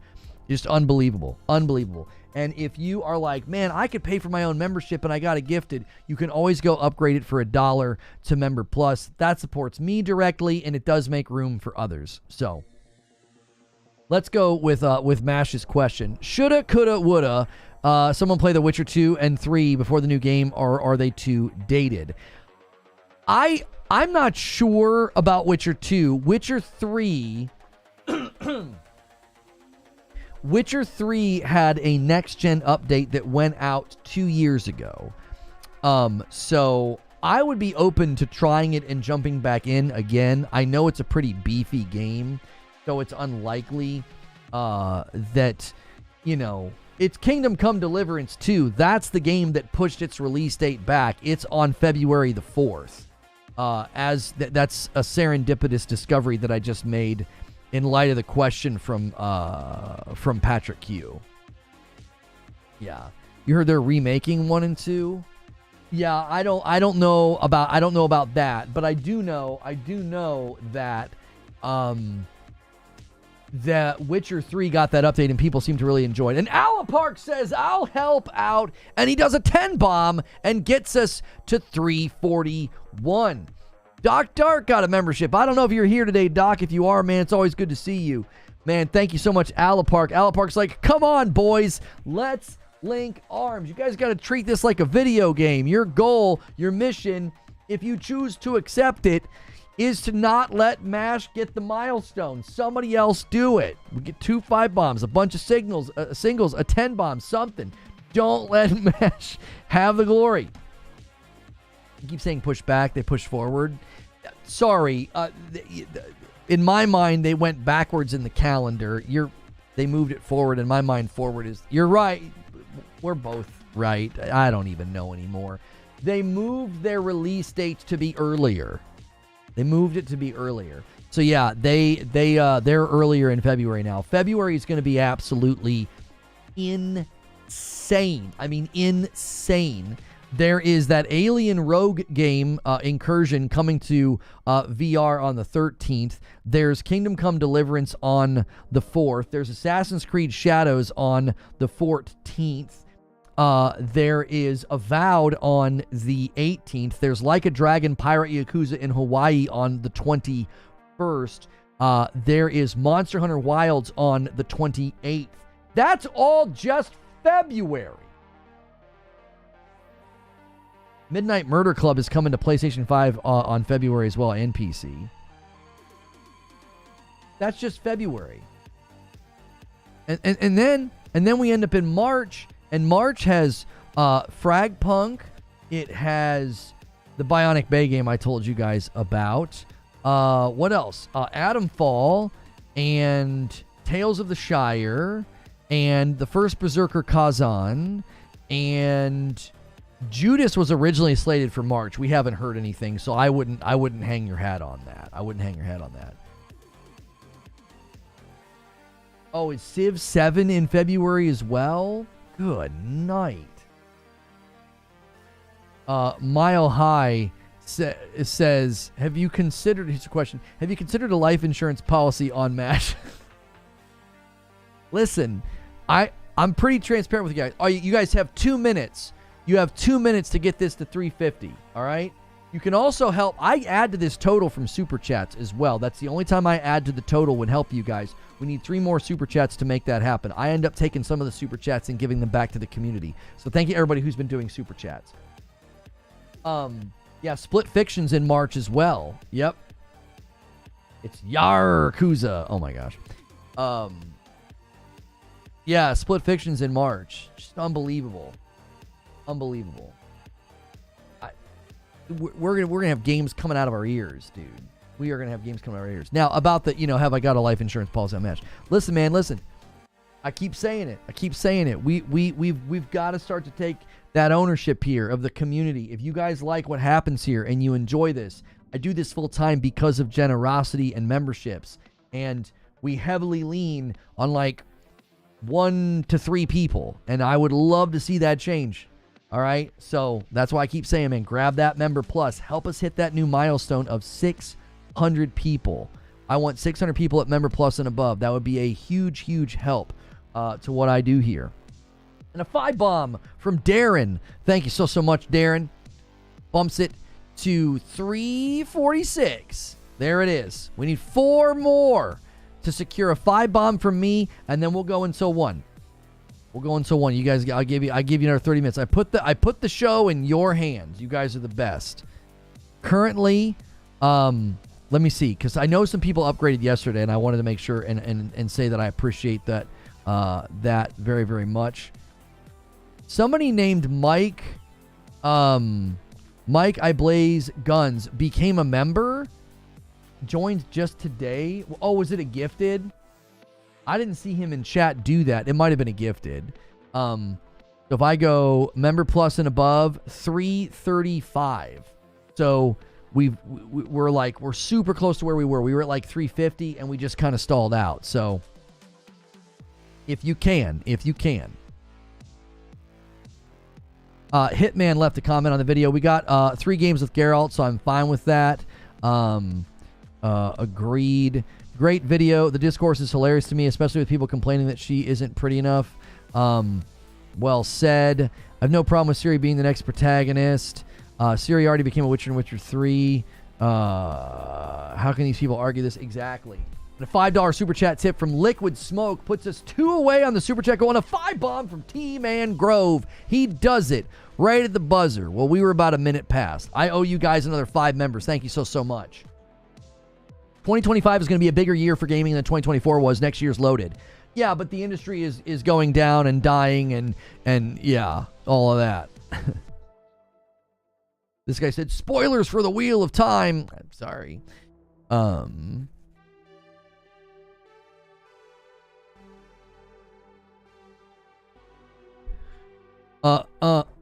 Excuse me.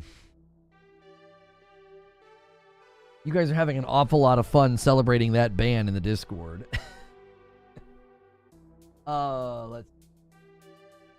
There's a Witcher Polaris, which is the first in the trilogy. There's a spin-off that'll introduce multiplayer experiences, which probably could lead to a live service product called Witcher Sirius.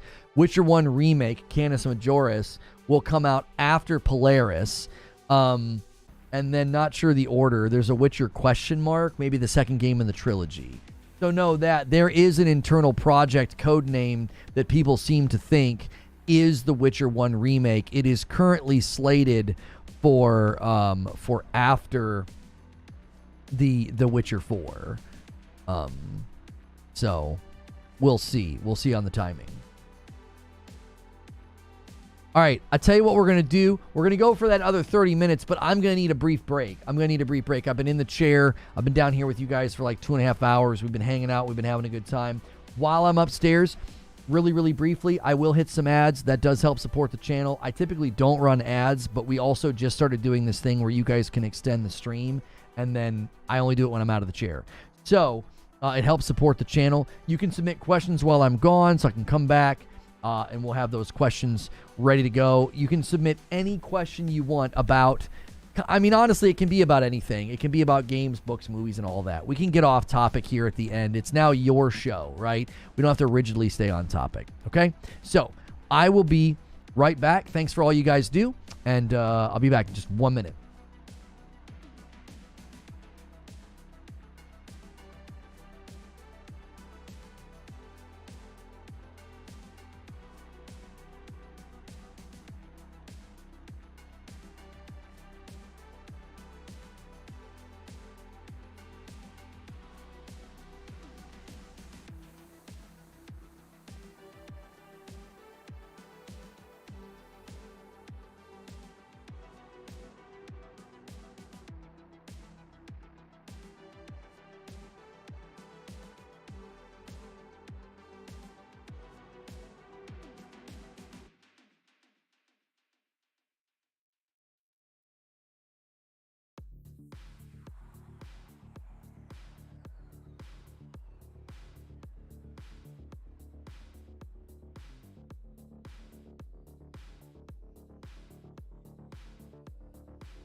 Sorry, I try to come back as fast as I can when I take those breaks, but the kids had an exciting story for me. Some lady got like really upset at the post office and like threw something at the car and like yelled at them. I guess she was doing it to multiple people. She was like having a day. She was having a day. So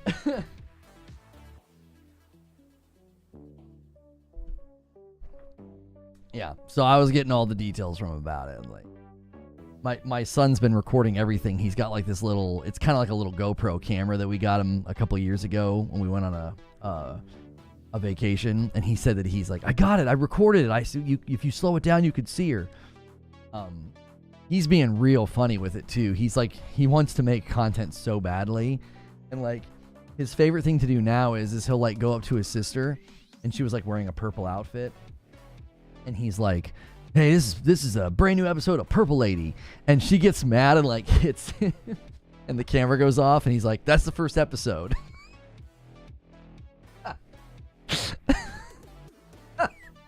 I was like, that's pretty good. You know, he's being real creative too. Like he had like one of my glasses cleaner things. It was blue, and he was like holding it in front of the camera so it couldn't see, and he like lifted it up almost like a curtain, like at a play. I was like, oh man, he's creative. Like he's, I don't know, he's probably gonna be a pretty funny, pretty smart little guy. They ran into a Karen. Oh, they did. They indeed ran into a Karen. Skylar submits a question here. And you guys, again, you extended the stream, so thank you so much for doing that. Did I do the 5 that I owe? Did I do it? No, I didn't. Let me do the 5 that I owe you, and then I'll start taking these questions.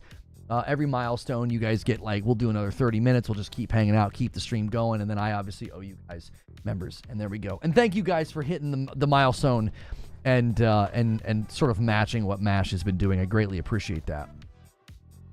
So Skylar says, what are you looking forward to the most in February? For me, it's Civ 7, Monhun, and Assassin's Creed Shadows. So yeah, for me, it's Assassin's Creed Shadows. And probably Kingdom Come Deliverance 2, just because of like for curiosity's sake. I really want to know if I can get into the game and enjoy it. I really, really do. I want to know, like, can I get into this game? Can I have a good time? You know, or is it just not going to work for me? I'm always wanting to try new games now after my experience. After my experience with Rogues and different games like that, I want to see, you know, is there an inroad for me in a game like that to where, you know, I can have a good time with it. So we'll see. But that's where I am right now. Like Assassin's Creed Shadows just continues to look, I think, really, really good. I really do. I think the latest bits of gameplay that we've seen, I think, look very, very promising. So, hang on, I'm trying to get back to the questions. A question from Mile High. He says, female characters are not getting ugly. They're just starting to look more like real women. So are the men complaining, have they ever seen real women? Well, I get where you're going with this, but what I would say is, if I do my absolute best to steelman the argument, which is kind of hard because I don't have a whole lot of respect for a lot of how people approach this. I think it's kind of gross and cringy. But if I try to, let me just try to. To them, I think it's an art style decision that they don't like. Their perspective is that these games are here for fantasy and my pleasure, and the art style should be one that represents that, right?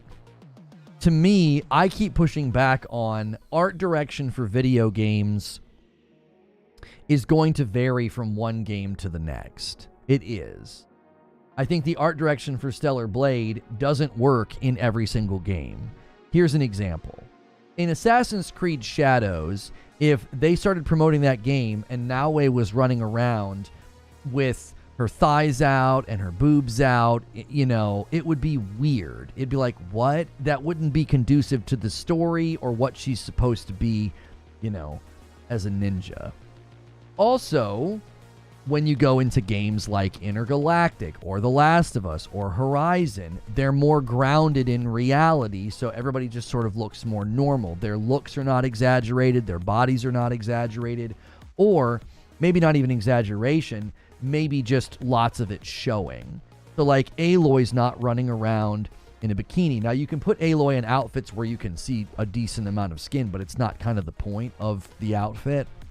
You can have literally Eve in lingerie. I mean, she's so close to being naked. And so to me, I think a lot of these people don't have the ability to enter a discussion about art direction and context and what's sensible. They've just established a preference. They want to see hotties, and if it's not a hottie, they're angry and they're critical. That's my absolute best way of approaching it and being like, listen, I get that you have like a preference, but I think the preference at some level, it goes off the rails, because it's like, it would be disruptive. If you've seen the Photoshops that these people do, of some of the characters, it would make the games really bad and stupid. Like, there's the one guy, he uses AI, and he makes every character extremely busty, low-cut shirts, perfect faces with makeup and perfect hair, and it's like, that would literally ruin games if they all looked that way.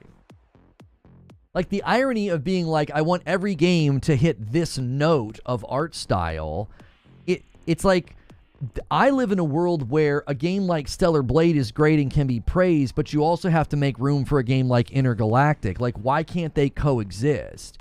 It's weird that they want to, like, homogenize art style and art direction.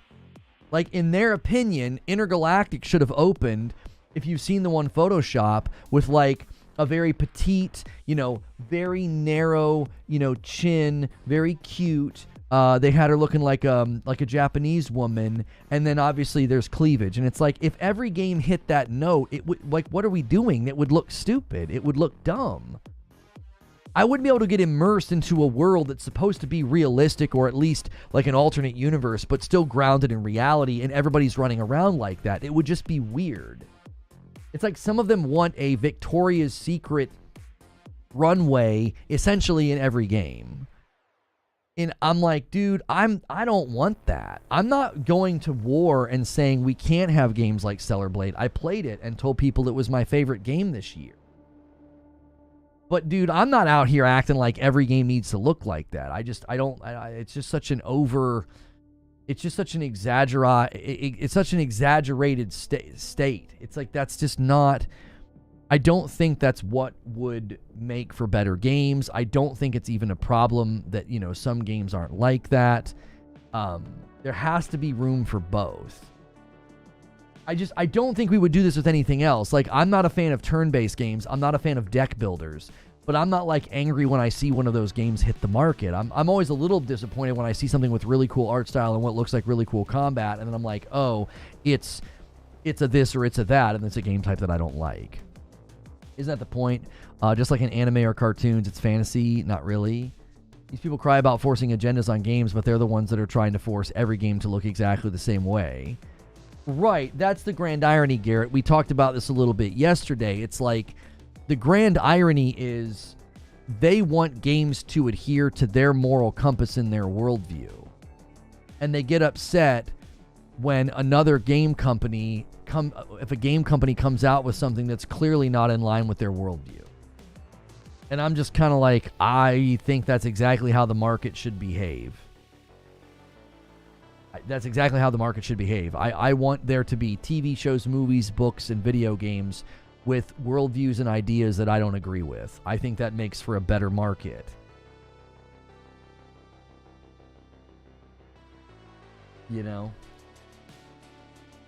If every game came out and they all had characters that looked like that, and nothing ever felt like it was sort of grounded in reality, And I know it's easy to take digs at these guys and call them incels and say they've never seen real women. And like, I just don't think that that's beneficial either. I do think some of these people are severely damaged. I think a lot of them are very lonely.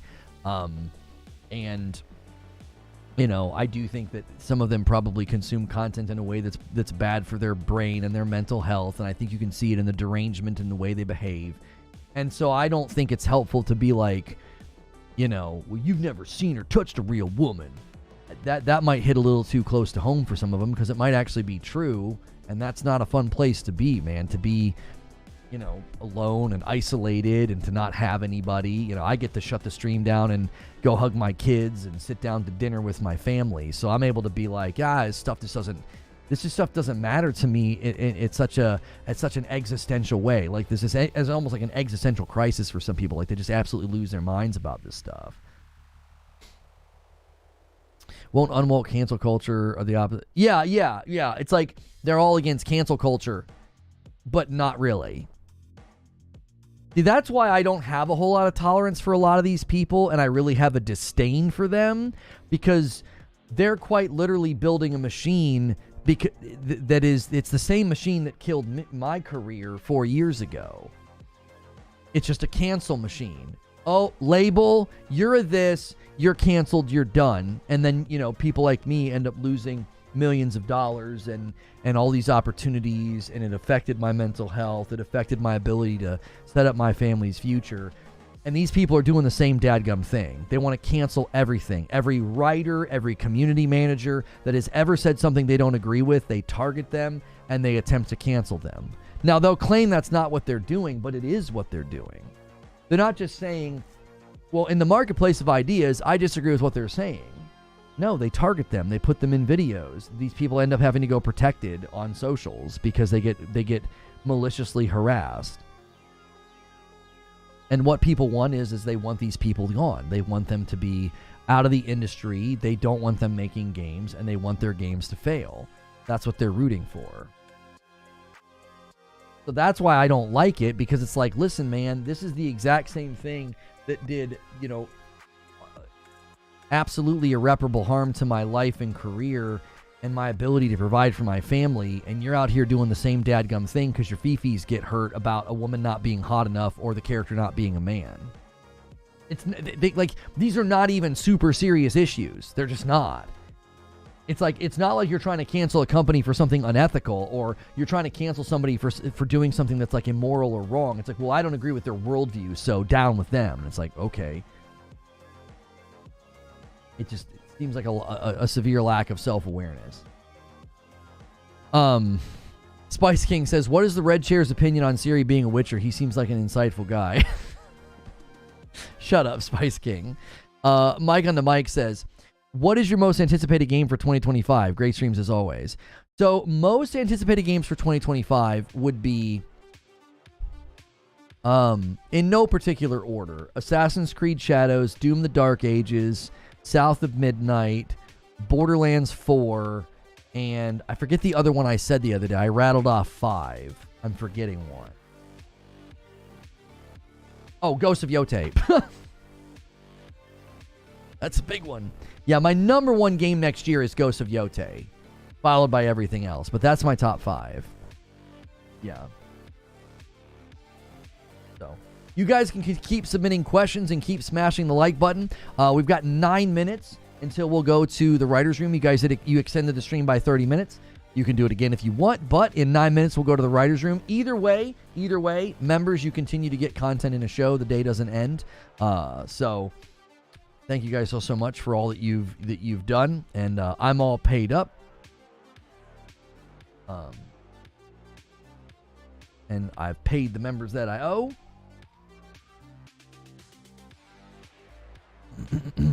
Imagine forgetting Ghost. I mean, yeah, it's the number one, so it's just like an assumed game that I'm going to be playing. Checked out the Concord Secret Level episode last night. I must say, I like it. Then I went to YouTube and other gaming publications, and all I saw was negative, nasty, vile comments. Yeah, it is. That would make for a really interesting, series of videos, or even a channel. Like, what do everyday gamers think about so much of this stuff? What did they think about it? It'd be interesting, because I think a lot of them be like, what are you talking about? Why is this a problem? But, like, people are upset about what? Sorry.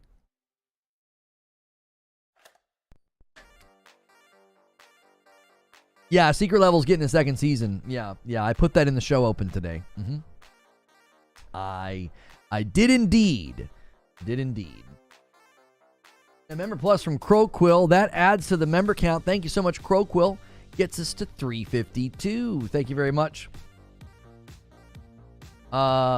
We need 2 more super chats to make confetti, and then I'll add 5 to the total as well. Crowquill says, Merry Christmas, Lono and family, into the chat. Thanks for all the fun. 7 months, and it's been a good time. Thank you so much, dude. There's an article about Concord deserving a second chance because it never got a first chance. Interesting take. It doesn't deserve a second chance because the nobody wants it. I don't know what to tell people about that game. Nobody wants it. It's sorry. And the reality is, I do. I think that Fair Games and Marathon, I think they're headed for similar fates. I do. I think they're headed for similar fates. I don't think those types of games are long for this world. I don't think the market is supporting them. I just don't think so. I think they're all going to be... Concord wasn't even a bottle rocket. It fizzled out like nothing. But I think those games, at best, they'll be bottle rockets. They'll spike up, shoot up, have a decent launch, decent opening 2 weeks, or a decent opening month, and then that'll be the end of it. You know? People are coping for the Concord game hard. I'm surprised that people are doing some of the comparisons that they're doing. You know? I'm really surprised people are like, well, yeah, Marvel Rivals, yeah, Concord was a better game. It's like, oh my gosh. Like, stop. Stop. Edge over its predecessors. IGN scores: Sonic 1, 7 out of 10. Sonic 2, 7 out of 10. Sonic 3, 6 out of 10. What? IGN has suddenly become the worst place to go for reviews of movies and TV shows. They gave Penguin like a 5 out of 10, didn't they? Now they're giving Sonic 3 a 6? They rated something recently that had like a really bad score, and I was like, wait, what? People were... It was another thing that had really great scores from the audience and critics, and they were like, they gave it a low score.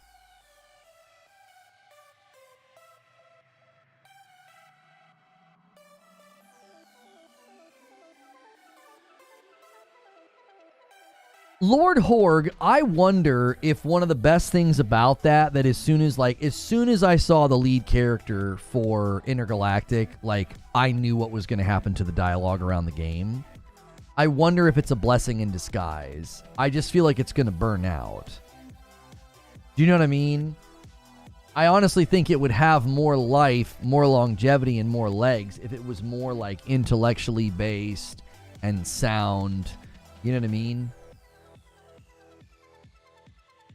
Deity Anubis says, your top 3 letdown games. They didn't live up to their expectations. This is a good question.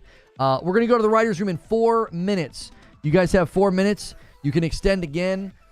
That is not necessary. So you do not have to try to scramble to do it, but you guys do. You have time. We also have the super chat goal. It's almost done as well. So we're going to go to writer's room in 4 minutes.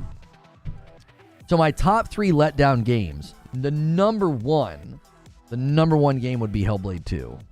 Just that one like hurt me personally with how bad it was. The first game is so special to me, and I love it, and I've played through it so many times. And the second game is just... The level of disappointment I have for that game is just... It's unmatched. It truly is unmatched.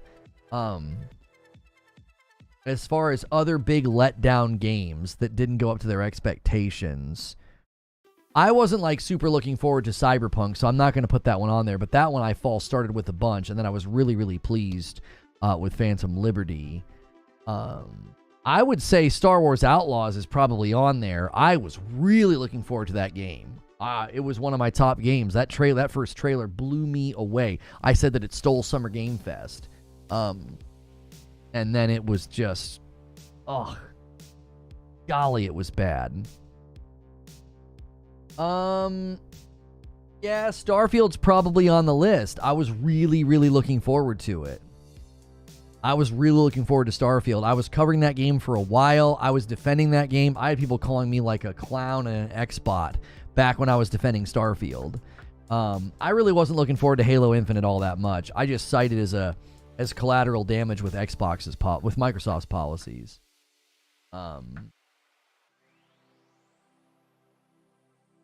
Yeah. I'm trying to think of another. I think those are probably the most recent ones that I can think of that just were just so disappointing. Yeah.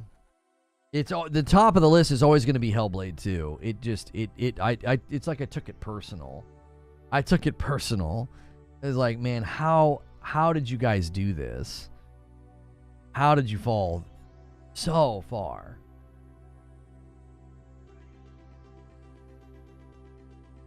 Good question, though. All right, 2 minutes. We're leaving in 2 minutes. It's coming. All right, Brett, I'm going to take this other question here. Brett Williams says, have you seen the teaser for the new Superman? I'm taking excited to see the character return to goodness and believe in humanity.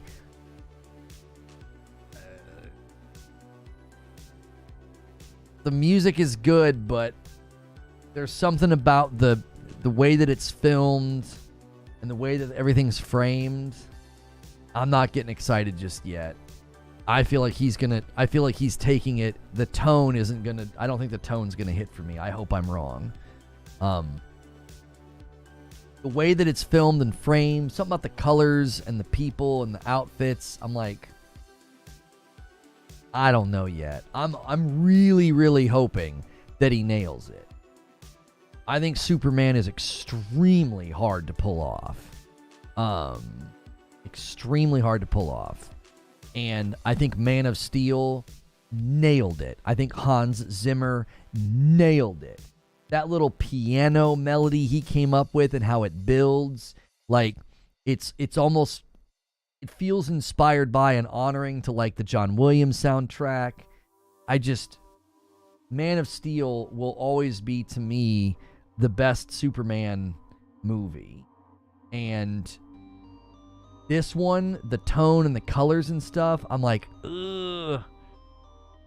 And they said that they wanted him to look like this because they want him to look like, they don't want him to look scary to children. They want him to like dress like a wrestler. That's why he's got the classic suit on with like the underwear on the outside thing.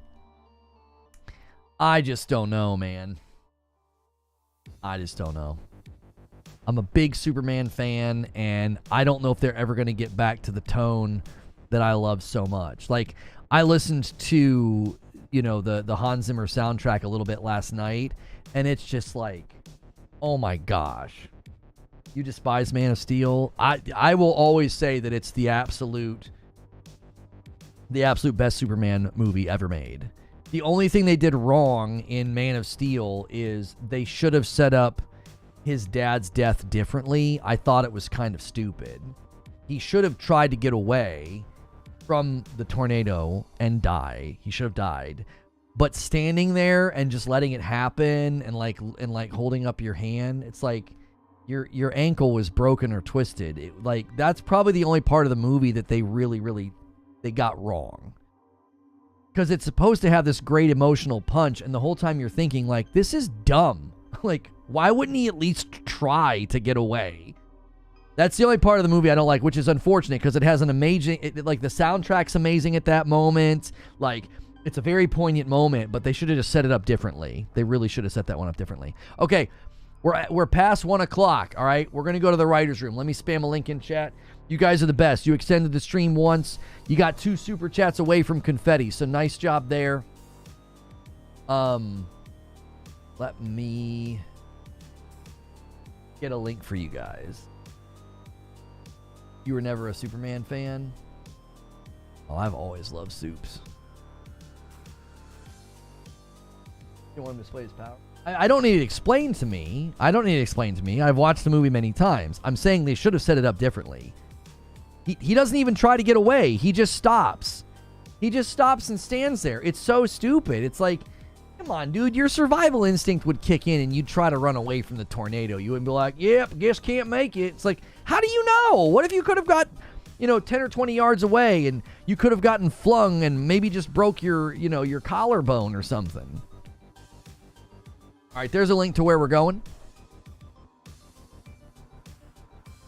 Hey, thanks so much for being a member to the channel. Another huge day as we've moved that goal along. We even put a little Fall Guy on there to let you know. Get Fall Guys installed. You can play it on any platform, and it's free. So don't tell me you can't get it because it's free. We're going to play this on Friday with the community if we hit the goal. If you get the stretch goal, you get a night of Frickmas. So a bunch of fun stuff this week for members. Going to continue to say, if you are on a membership right now and you're not at Member Plus or above, consider upgrading. Gifted members, you can upgrade for $1. If you're paying for your own membership, it's only $1. We're really trying to get that number to 600 people. We're currently at like 535. So continue to consider doing that. If you cannot afford it, that's totally fine. We've got generous gifters all day, every day. I'm going to end the previous stream and redirect people over, and then I'm going to change the thumbnail because we are no longer live.